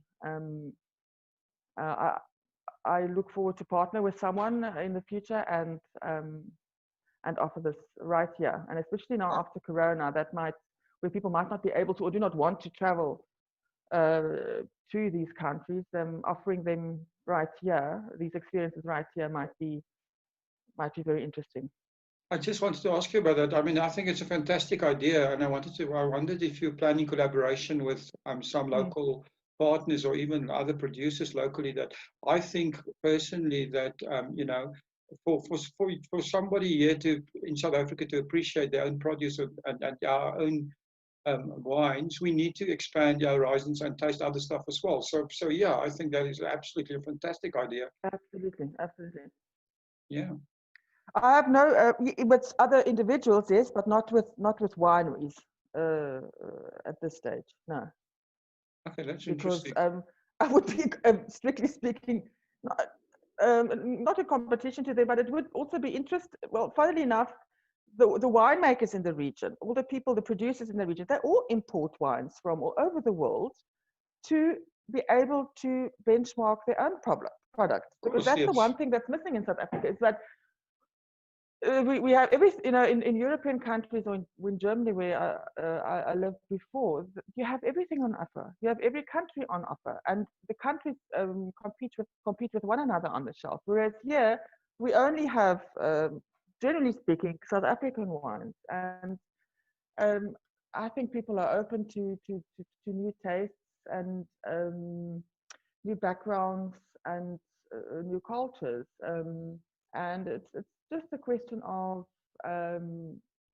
getting the right entry point, because there's a misconception that overseas wines are extremely expensive, but that is in fact because it's always the brands that we see, and not necessarily the plain run-of-the-mill wines that are excellent quality and good value for money. And this is what I would like to showcase.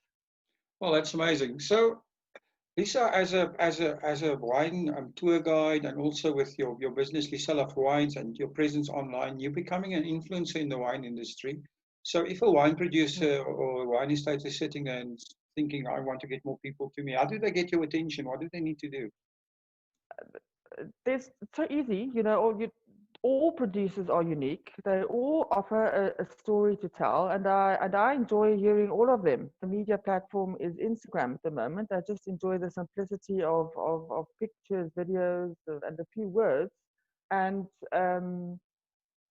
this is the thing that I particularly, as with people, wineries, producers, each winery or producer has a specific angle and a specific story to tell, and I think that I'm quite good at finding that story and portraying it, an authentic story, not necessarily that which most marketers tap into, where you need a lot of money. I don't believe in that. I believe in finding that story or that angle which everyone has, because all wineries are unique, all producers are unique. Finding that story, and it's not an expensive thing, and then to speak of that and reveal that to the world. And I think that's what makes Lisa Loves Wine's unique is the capacity to see that in a producer or in a winery. That sounds awesome. So you've mentioned the coronavirus, and like you said, it forces everyone to rethink their business models. I like your idea of bringing the world to South Africa. Yeah. Do you have any other changes or ideas for your business in mind? And do you have any ideas for your producers as well, on what they can do while they're stuck in a system where they can't really accept visitors to their place?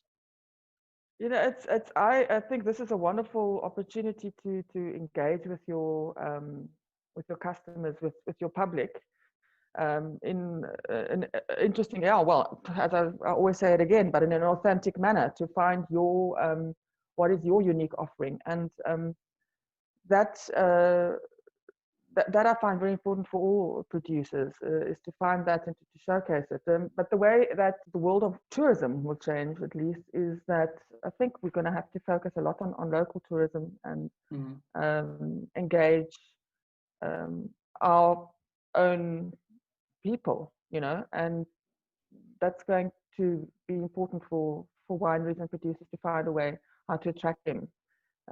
I envisage like family reunion packages, where people can come out to the winelands, to a place that they maybe don't know, and sit around a fire and drink wine and enjoy each other's company as a family, where they feel safe and secure. And that's going to be very important after the corona, that people feel safe and feel that things are clean, and that they can be sure that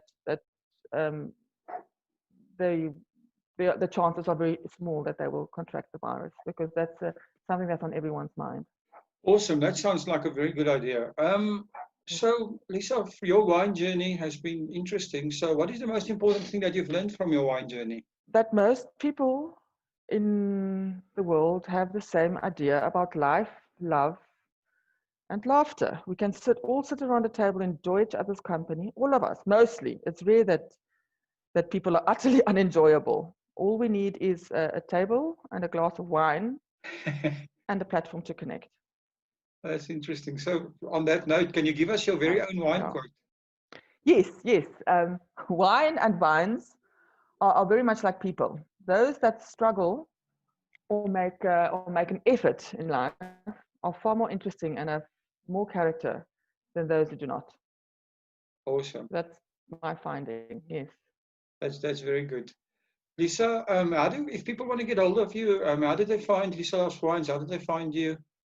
On Instagram, on Facebook, those are the platforms that I am keeping up to date. I'm restructuring my website, as everyone else is doing in the corona time. And my website will be live within the next month. I'll have my new website out. Awesome. We'll put all the links down in the description. Lisa, it's been a pleasure. Thank you for taking the time speaking to us, and I'm sure our listeners will find this interesting. Yes, thank you. And thank you. Yeah, I know you're busy, so thank you for the Excellent. time. I appreciate it. Thank you for supporting our show. If you would like to get more exposure for your business, please have a look at our sponsorship options. Thanks again for supporting About the Winelands. Please follow us on YouTube and on our social media channels. All details and links are in the description.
Welcome to About the Winelands.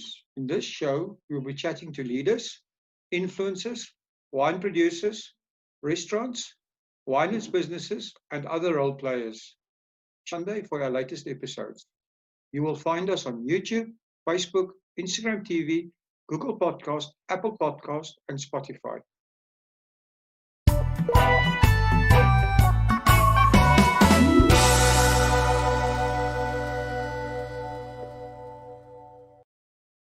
Before we start today's show, I just want to take the opportunity to say thank you to our sponsor of this show. Lisa shared with me that she has a very special offer for our listeners today. I'm not sure if our listeners are aware, but magnum-sized bottles are becoming very fashionable in Europe, and I think South Africa will follow suit shortly. So as part of her Biggest Beautiful campaign, Lisa will be offering a discount on 1.5-litre magnums. This is also a great Father's Day gift or a birthday gift. We will leave the details and links on how to get this awesome offer inside the description. Now, on with today's show. Good day, everyone, and welcome back to About the Winelands. Today, I'm talking to Edo Haynes. Edo is at Lavenier Wine Estate. Welcome to About the Winelands, Edo. Thank you very much, Will. It's a pleasure to be with you. It's our pleasure to have you. So tell all our listeners a bit about yourself and what you're doing at Lavenier and how you got involved in the wine industry. Thank you very much for the opportunity. So I studied winemaking and I'm a qualified winemaker. I made wine in Constantia for a while before I decided to sort of spread my proverbial wings in the wine industry by becoming a wine writer. I was a wine writer for Wineland magazine for 10 years and eventually became editor of the publication. And part of my job at Wineland and Vinpro was to engage with the next generation of winemakers.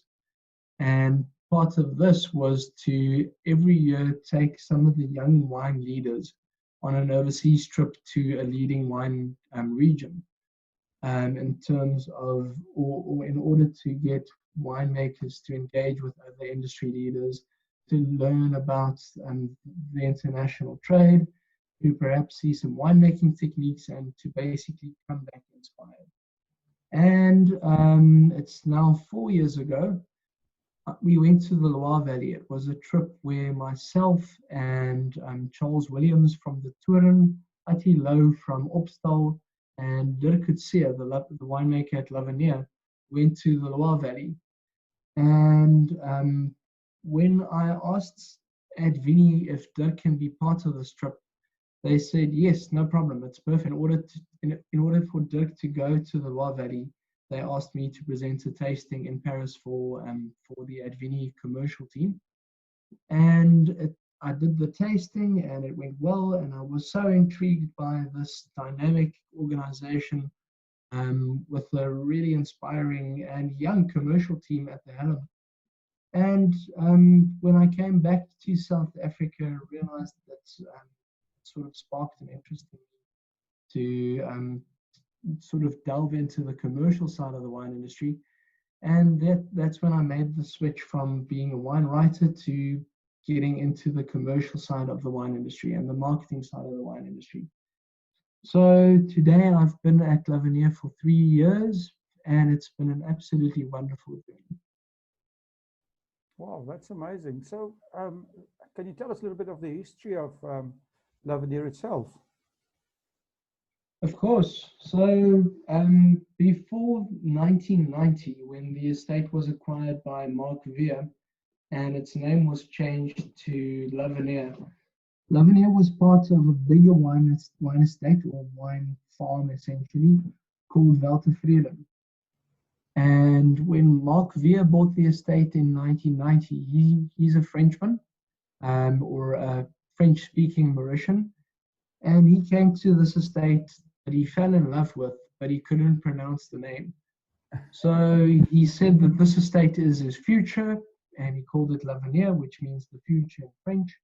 And that's when Weltevreden got changed to Lavenier.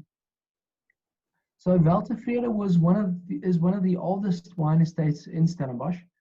but it never made wine under its own label.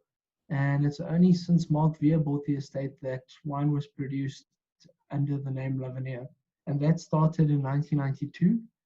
And the rest is history. It immediately gained traction in terms of the pinotage. Back then, winemaker Francois Nadia really made a name for himself as the Pope of Pinotage in Stellenbosch. And we're fortunate today that the current winemaker Dirk Coetzee was mentored by Francois Nadia and has maintained that level of quality, level of innovation, and absolute passion for pinotage. Wow, that's interesting. Besides pinotage, you also have a famous Chenin Blanc block. Can you tell us about that? Yeah, so Lavanier focuses on pinotage and Chenin Blanc, which are quintessentially the varietals that South Africa are known for. And in terms of the Chenin Blanc, it's a registered, certified heritage vineyard, part of the Old Vine Project. As you enter Lavanier Estate, there is an amazing vineyard that is 48 years old today. That we call the Old Lady. She's a Chenin Blanc vineyard.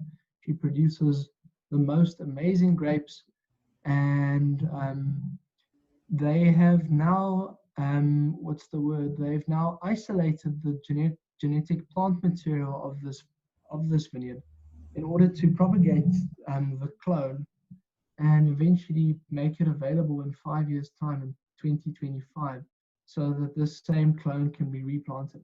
And we're very, very excited about that. The Old Lady's a legend on the estate. She produces the most delicious Chenins. We make a Chenin that is a really classic style. She's harvested in 2 different portions, one which is harvested earlier and one which is harvested later, in order to get that balance and finesse that we want in our Chenins. In terms of South African Chenin's development, I think the industry has matured and developed in terms of the style of Chenin that it's producing. We're producing Chenins now that showcase finesse, that showcase complexity, and that really age well. And these dimensions are the dimensions that Dirk works on in terms of our single block Chenin, to produce a wine that is absolutely world class. One of the awards that we're very proud of the single block Chenin is this wine won the Diamond Trophy at the Sakura Wine Awards in Japan, which essentially means that it's the top Chenin Blanc from South Africa in Japan. And for us, that's a huge compliment. We know that the Japanese wine market is a very sophisticated one, and that Japanese in general love delicacy and sort of they like the finer things in life, and they're very sophisticated in the way that they appreciate wine. And for our Chenin to be rated as the top Chenin in such a market is an absolute wonderful accolade for us. Oh, that's a wonderful story. Can I go back to what you said about the Loire Valley, which is interesting because, you know, France is more known for Bordeaux and Burgundy and, you know, the Champagne areas, and the Loire Valley is really known for its chateaus and being the breadbasket of France. So you personally, you know, when you and Dirk were there, what did you actually, what did you take away from the Loire Valley that you brought back to South Africa? Oh, it's an absolutely fascinating region. What we took home, I'll sort of split it up into different categories. The first part is they've got a really progressive approach towards biodynamic wine production. And I think that's something that South Africa can bring back home and ask ourselves why such a very small percentage of South African vineyards are organic or biodynamic, while a region like the Loire Valley has certain appellations within it that are completely biodynamic. And that's certainly one thing that we brought home. And at Lavanier, we're working closely with experts in terms of organic production and seeing how we can make this estate sustainable, how we can practice organic practices at the estate, and how we can essentially live up to the name The Future.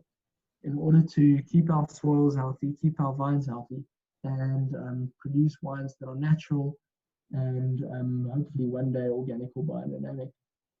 The Loire Valley is very, very different to South Africa. I think in South Africa we've got ample sunlight. We know that our grapes are going to ripen, and our challenge is to pick Chenin Blanc at the right ripeness levels. Well, in the Loire Valley, you don't necessarily reach those ripeness levels because their climate is different. They've got rain, they've got their grapes, and they've also got very, very different styles. In the Loire Valley, they produce a lot of sparkling Chenin Blanc, which is still a very small category in South Africa, but they also produce lots of sweet wines and semi-sweet wines, while South African Chenins are mostly dry. It's a fascinating region. If there's one region where we can learn from and they can learn from us in terms of a different approach, diversities of styles, it's the Loire Valley. And you see that with the Chenin Blanc Association, how they are closely working with Loire producers and finding mutual benefits in terms of raising the profile of Chenin. And then the other variety that the Loire Valley is known for is very close to my heart. It's Cabernet Franc. And I think that the variety also has a very big future in South Africa and globally. Well, interesting. You know, the fact that you mentioned also biodiversity and organic wine growing.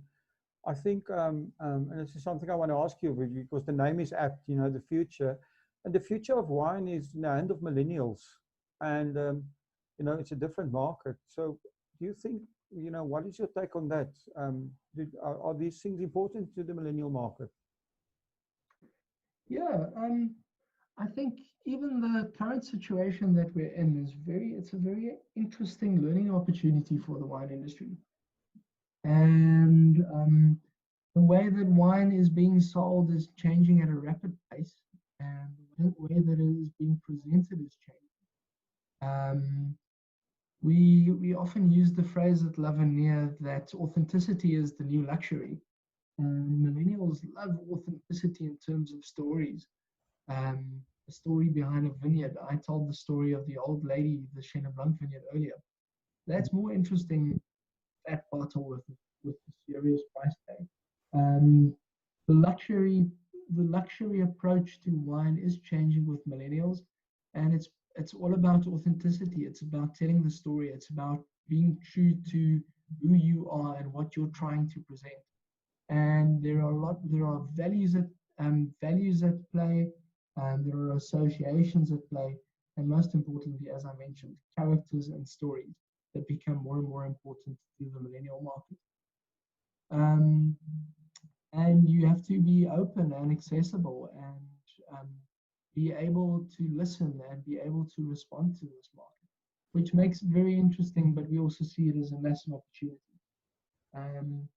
In terms of our demographics that we sell to, there is a large proportion of people that really appreciate Lavinier wines that are from this millennial grouping, and it's important to engage with them and understand what they want, and that's something that we actively do not only in the Citadel when it was still operating, but also in the trade and wherever possible.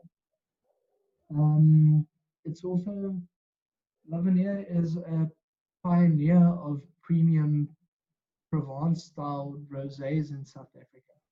And if you look at wine festivals, and especially millennials in South Africa, rosé is a growing category. And if it's something that you're known for, like in Lavinier's case, you have an advantage.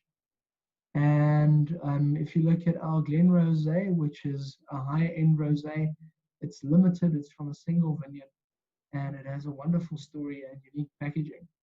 And it's a wine that is when it was started in 2015, it was strange. Why would you do a high-end rosé? I mean, rosé is rosé. At that stage, most of it was still sweet. But now the Glen Rosé gets sold out in a couple of months every year. Most of it is sold from the farm, and it has a really fantastic following. And it's that kind of engagement that we want, and that we see as an advantage in terms of the millennial market.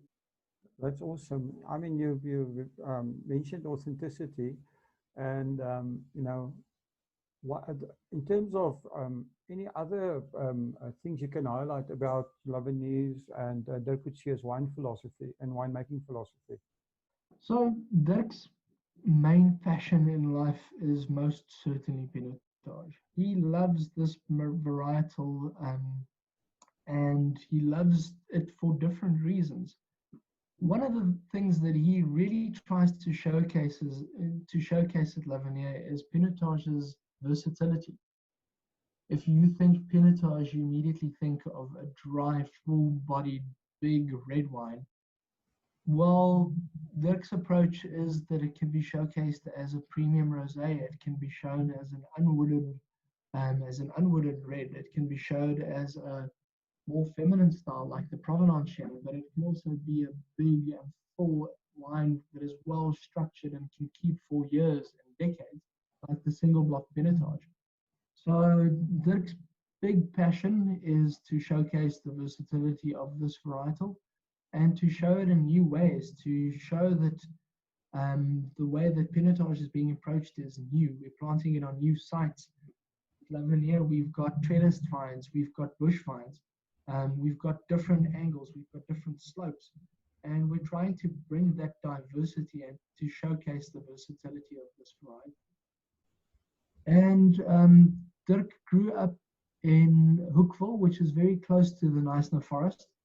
He loves nature, and we spoke about organic and sustainable production of wine. That's also something that lies very close to Dirk's heart and is definitely part of his philosophy in terms of Lavanier. We also have a Pebbles after-school care facility at the estate in terms of the future of the next generation of people that live on the estate, where we give children the opportunity to achieve academically, but also achieve in other spheres of life.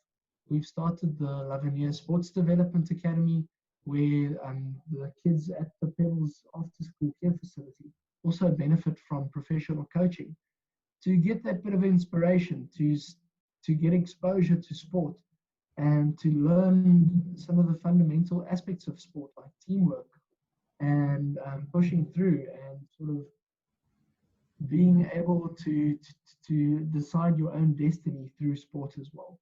So the aspect of Lavanier is multifaceted at Lavanier. We look at the future of not only the environment and not only the economic sustainability of the wine industry and Lavanier itself, but also the people at the estate and also the neighboring estates around Lavanier. Oh, that's awesome. So talking about, you know, the surroundings and other things on the farm, what else do you offer visitors? You have accommodation there, and what else? So our hospitality offering is something where this focus on authenticity also comes into its own right.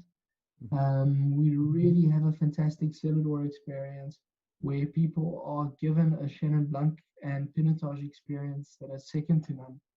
We have all the vintages that are available. We've got a cheese and wine pairing. We've got charcuterie and wine pairing. We've got very, very authentic cheese and charcuterie platters at the estate. And then we also have the added benefits of French wines from the Advini group that are available from the estate. Obviously, during the Corona lockdown, this isn't possible, but it is part of it's a big part of Lavanier's soul and the way that we operate. We love welcoming people at the estate, and we certainly can't wait for the opportunity that we can do that again.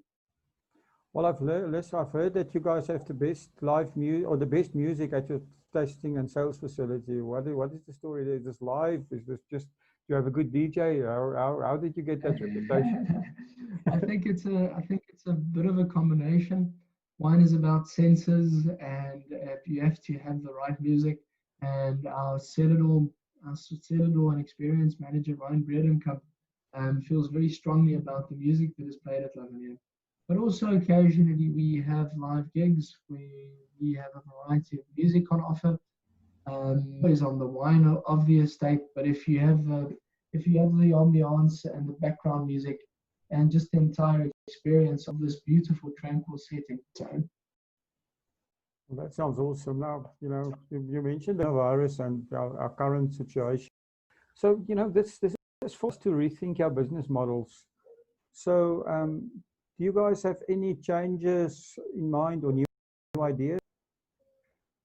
one of the things that is clear from all the research that is being done in terms of the commercial aspect of coronavirus is that your brand equity will show in terms of how quickly the brand recovers after the coronavirus. And I think in that sense, Lavinia has done very, very well. We've done well in terms of the direct sale, and now that the market has started to open up again, we've been absolutely humbled by the requests and orders that we've received, and support from loyal supporters of Lavinia in general, globally. And this has been absolutely wonderful to see that we were able to pull it through and still maintain good rates of sales through this loyalty for the brand that was built up over the past 30 years. So things like social media and that type of stuff, how important is that, you think, that's going to be for the future of the wine industry? Well, I've constantly mentioned engaging with your consumer and understanding your consumer, but also sharing your heart and soul with the consumer. That aspect of authenticity is incredibly important. And that also reflects in our social media approach. We regularly give Dirk an opportunity to show what he's doing in the vineyard. To give the people of we give the people of Lavinia a voice through social media, and we get a glimpse into the life of people at Lavinia, the production side as well as in the market, and also support our colleagues in the industry. During this lockdown, restaurants and hotels that supported Lavinia over the decades were closed. And as soon as we were able to support these restaurants again, we absolutely did that by ordering them their food, enjoying them safely at Lavinia Estate, and pairing them with our wines as a team from Lavinia. So it's about relationships, it's about engaging with your customer, it's about authenticity, and it's about being true to your philosophy and being true to what you represent as a brand and as a winery.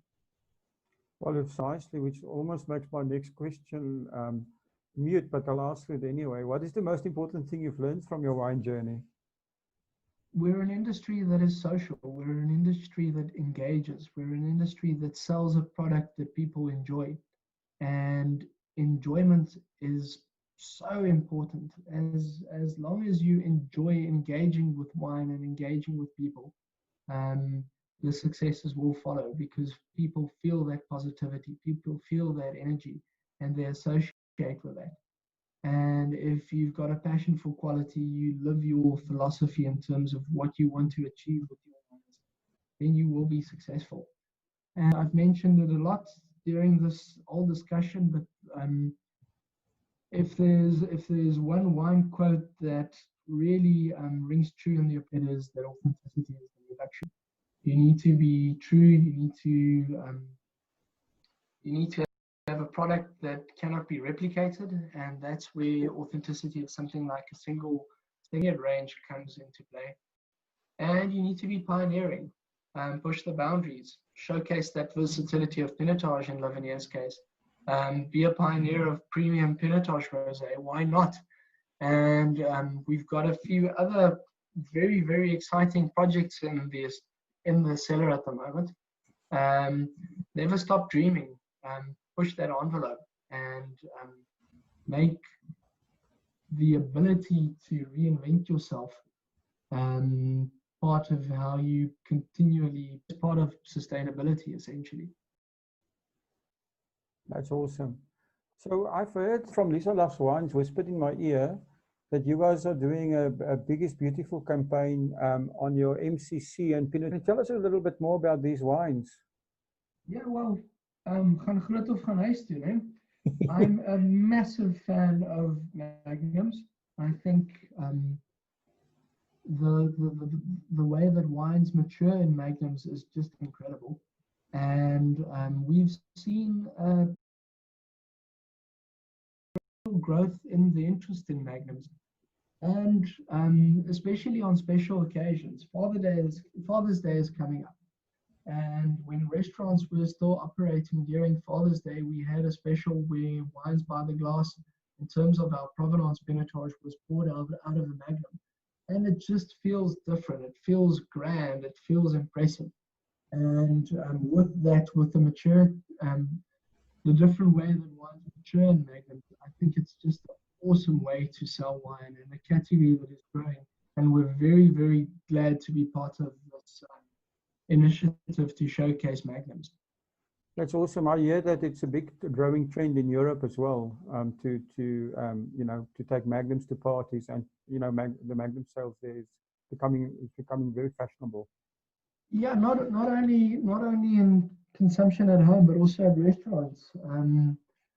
Magnums are different. As I said earlier, they're grand, they're impressive, and it immediately makes a big impression if you're serving a wine out of a big bottle. And in a way, it's also something that's associated with parties and celebrations. So what you're telling me is it's also going to make great Instagram shots. Yeah, absolutely. True So, that. if people want to get hold of you, how do they get hold of you? Well, you mentioned it. Instagram, Facebook, Twitter. Mm-hmm. And if they want to contact us directly, it's easy to email Ryan, and you can email him at info@lavinier.co.za. Oh, that's awesome. We'll put all the links down in the description. And then all that's left for me is to tell you to keep your head up while the lockdown is going on. And thank you very much for spending the time with us. And it seems like you guys have your finger on the pulse of the future. Thank you very much. Thanks for the opportunity. And cheers to the future of South African wine. Thank you for listening to today's show. Just a quick reminder that you can get that 1.5. So hurry, get in touch with Lisa. She's at Lisa Loves Wines, and we have the link in the description.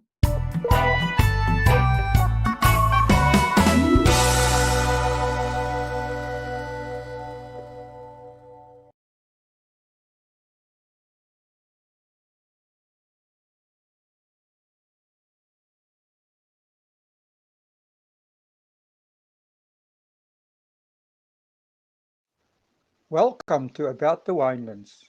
In this show, we will be chatting to leaders, influencers, wine producers, restaurants, and other role players. Tune in every Wednesday, Friday, and Sunday for our latest episodes. You will find us on YouTube, Facebook, Instagram TV, Spotify, Apple Podcast, and Google Podcast.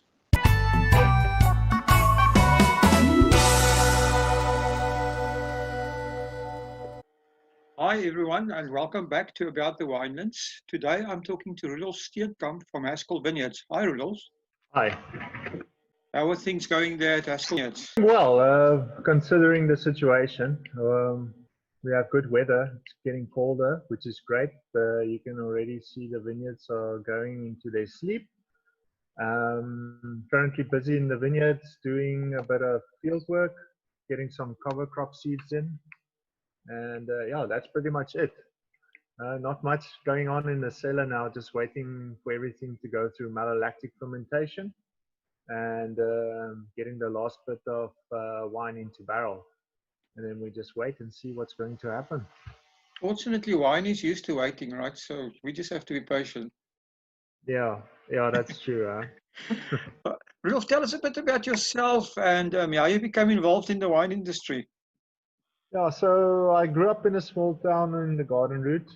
I went to an agricultural high school. That's probably where my love for the outside profession started. After high school, I didn't really know what I wanted to do. So I just went overseas and I started working on all kinds of farms. And then about year 3, year 4, I decided I needed to go study, and then I knew it was supposed to be something in agriculture. And then I just stumbled upon Elsenburg, and I saw that they have a winemaker's course, and I just thought that is perfect.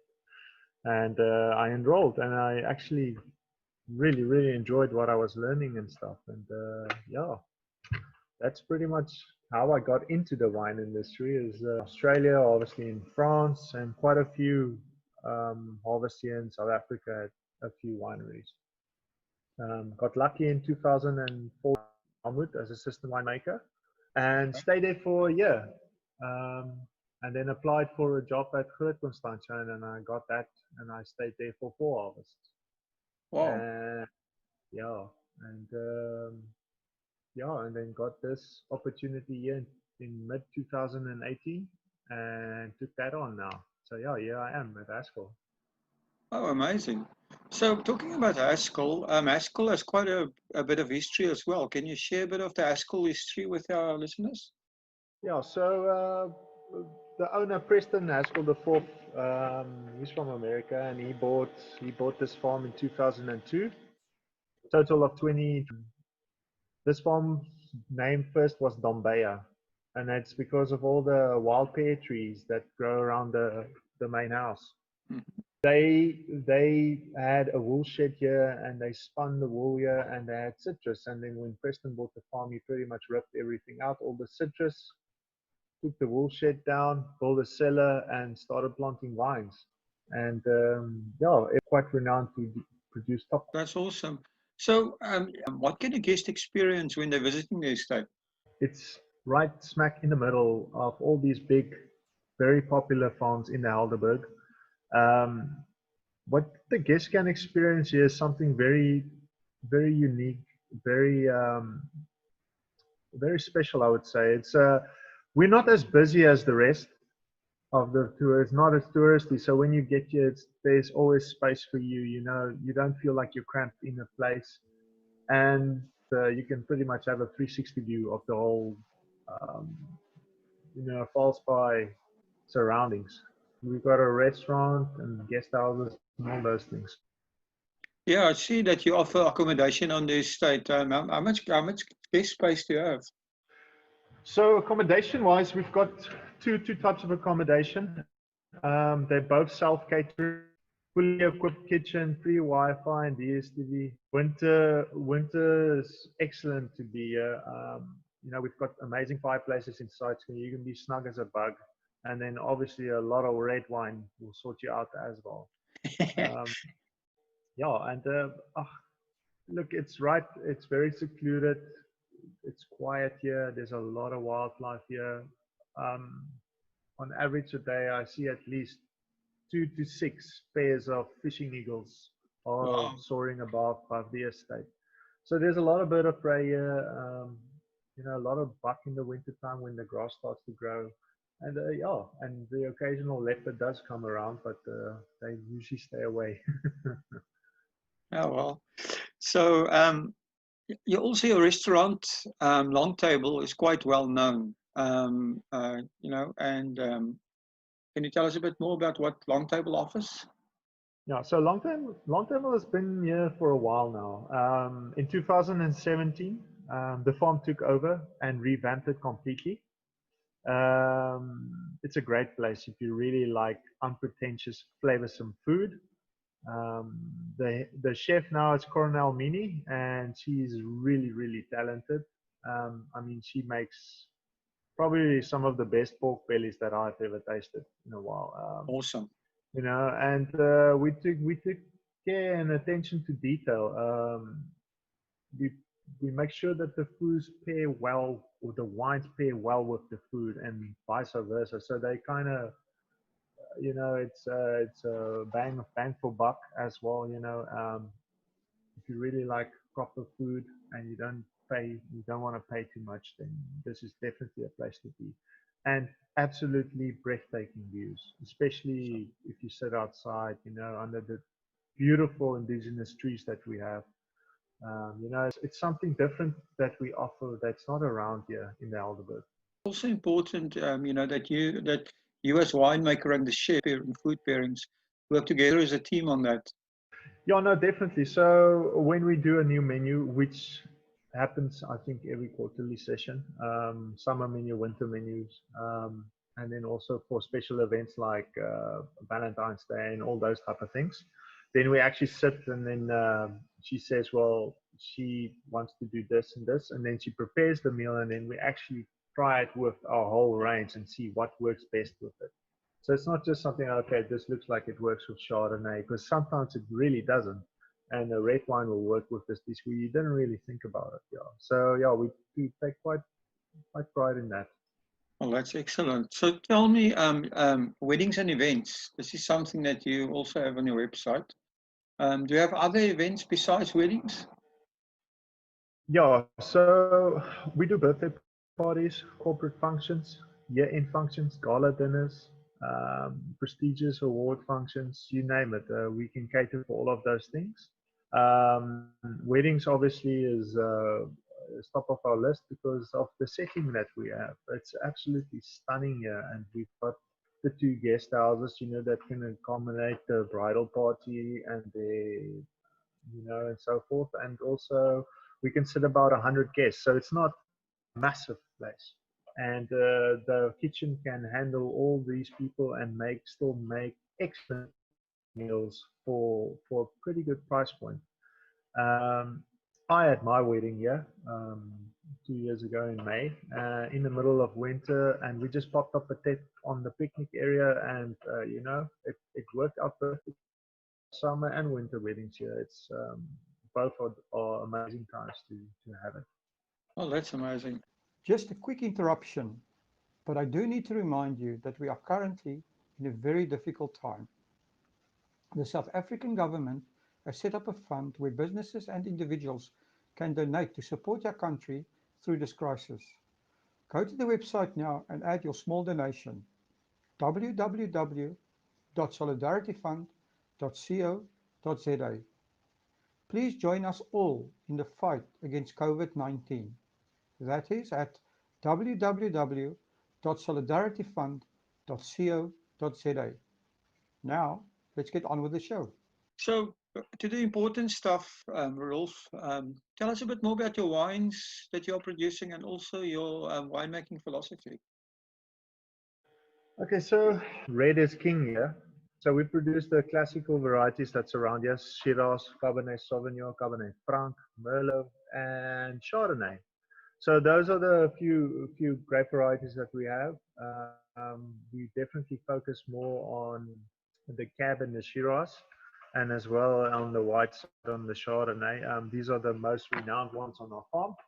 But recently, I actually had this quite the pleasant discovery that I think that our Merlot is actually quite on par with some of the best out there. Which I think a lot of the wine farms can't really say because it's such a hard variety to get right. Luckily for our terroir, I think it helps a lot, and we can make nice plum Merlots. My philosophy to winemaking is minimalist intervention. Um, we work really, really hard in the vineyards to get the best quality product to the farm, or to the cellar, and then don't work the berries too hard, don't over extract it, take your time, make calculated decisions, and attention to detail, the smaller things, because that obviously determines a great wine, a good wine from a great wine.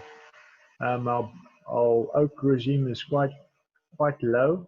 I feel like the Helderberg in general, you don't really need to pound it in with oak because it's so powerful already. Extraction from the berries, that it messes with the terroir expression that you get here. It used to be I think in the early 90s it was a fashion to over oak Chardonnay a lot of times. Back in the 90s, obviously guys were just so happy to get Chardonnay that they thought they need to put the best barrels to this new variety. And yeah, it was a big trend back then. I mean, I've tasted a few of the 19 Chardonnays now, and it's oak bomb. But yes, the trend is changing. There's a lot more people moving away from new oak now and picking at different stages of ripeness, and they're really starting to compete with the rest of the world.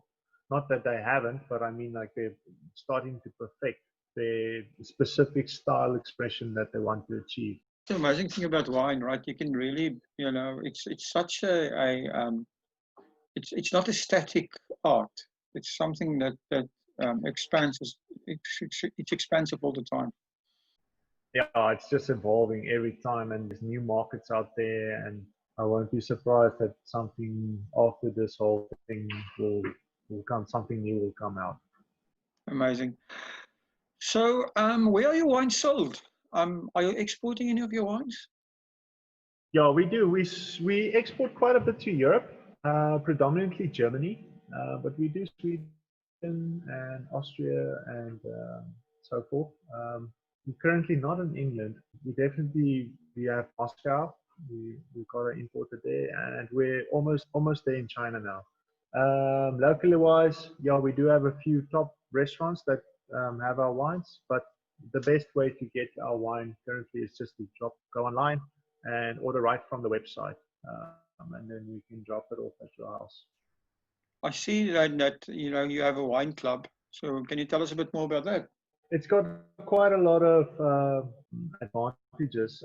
Obviously, releases, proper discounts, and good invites to all the winemakers dinners, events that we are hosting. With us on the farm as well as on neighboring farms that you will get invited to keep you in the loop and just make you feel like part of the whole farming experience and the value chain of what Haskell has. Oh, that sounds amazing. So, Rudolf, the coronavirus, it forced all of us to rethink our business models. And do you have any changes or new ideas in mind? Changing definitely. I think we are going to approach more online sales at the moment, since the restaurant and the tea open, which will be key factors. And then also doing once gatherings start, we'll focus more on small group gathering tastings and wine dinners, as well as going to wine clubs itself that is there out there and host tastings and dinners with them. I think the main thing is, I read some research about, keep on building your brand while things are not going well. If you look at marketing research, companies that kept on building their brands throughout recessions usually outperform companies that didn't do that. So we try to get the social media platform going. I mean, everybody's in front of a TV or a cell phone or something, so the chances of you imprinting some kind of impression on them, is good if they swipe over you or whatever the case may be. So yeah, it's a work in progress, but yeah, definitely optimistic on that front. Okay. So yourself, what is the most important thing that you've learned from your wine journey? Do not try to force something, huh? The grape can only give you so much before it's too much. Work slow and attention to detail. Because in the end, it's the small things that is the difference between a good wine and a great wine. Work really hard in the vineyards, make sure the plant is healthy and all those type of things with nature and not against it. There's a lot of people out there that try to force the plant to do something, and then it's an organism that has limitations. And once you see that limitation, you can work around it and make it better. So that's pretty much what I've learned in a short career. So, okay, well, let's end with this. Can you give us your very own wine quote or your favorite one? Yes, I was sitting this morning and thinking about it. Can I do a quirky one or what? And then I thought, yeah, look, I thought about it this way, and I've said it to a lot of mates. If you can only drink a glass of that wine, then it's probably not worth drinking then. That is a good one. I like that. I mean, if you like something, you need to have at least a bottle. I agree with you. Rudolf, how do people get hold of you if they, want to get hold of Haskell? Where did they get hold of you guys? We obviously have a website, .com, Haskell with 2 L's, and there's all the contact details of our distribution there, the restaurant, everything, all the contact details is on there. Our, events manager, everything. So yeah, the website is probably the best option that you have to get in contact. Okay, awesome. I'll put the links down in the description. Prof, it's been a pleasure talking to you. Thanks for taking time. I know you're busy, and I appreciate that you took the time to talk to us. Yeah, thank you very much. Thank you for supporting our show. If you would like to get more exposure for your business, please have a look at our sponsorship options. Thanks again for supporting About the Winelands. Please follow us on YouTube and on our social media channels. All details and links are in the description.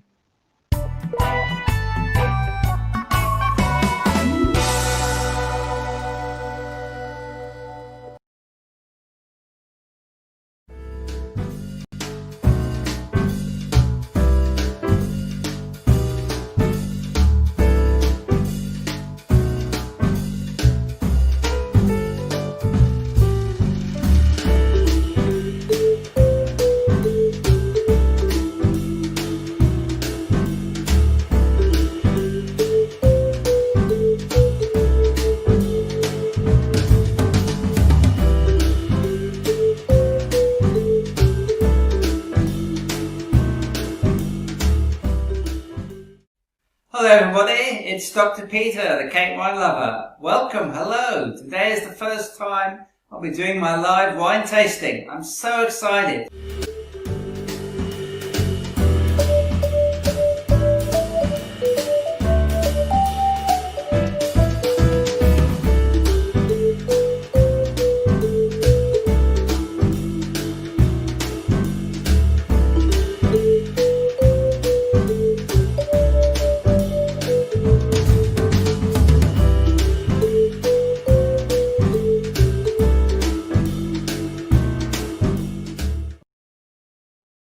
Welcome to About the Winelands. In this show, we'll be chatting to leaders, influencers, wine producers, restaurants, winelands businesses, and other role players. Tune in every Wednesday, Friday, and Sunday for our latest episodes. You will find us on YouTube, Facebook, Instagram TV, Google Podcast, Apple Podcast, and Spotify.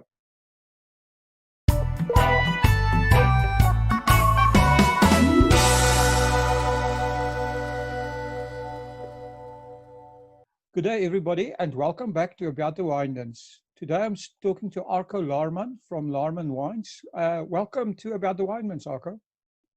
Hi. Well, thanks for having me on your talk. No, thank you for taking the time. I know you're busy. I'd really love to know, can you tell us a little bit about yourself and how you got involved in winemaking and in the wine industry?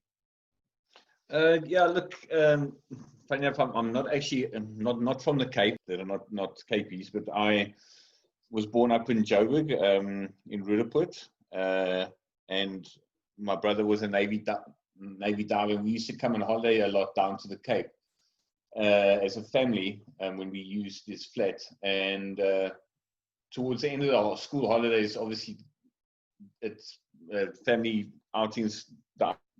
The winelands for a day, and I was at that time probably like 8 or 9. Walked into a cellar, and it must have been just before or after harvest.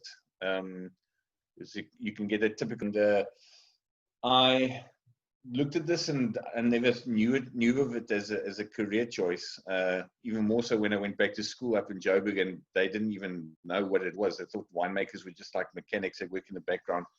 And I started in high school and was already reading the wine magazine. I remember the first one that came out was Peter Ferreira on the front cover. And my mom has always been very free to let us follow our own paths. And what happened is the plateau was still very thin in 95, and there wasn't emails yet. So we set up a letter and sent out faxes to potential farms that I just sort of earmarked in the plateau. And came up to Kaapstad, the Statler family, and I was obviously just out of matric, 19, and they took me on more.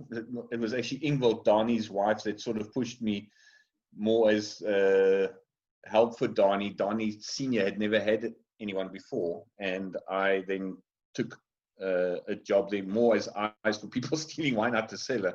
But it was then I actually ended up staying 3 years with them and became part of the family. And really, I'm very close to Dani Jr.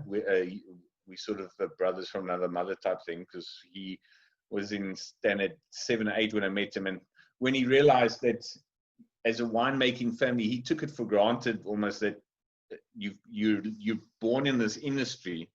But then he saw the passion that I had for not having that, call it generational right to take over a farm. And it really drove to him that he understood that he had a great opportunity within his family to start. And that's where he is. And he's doing a great job running the family business there now.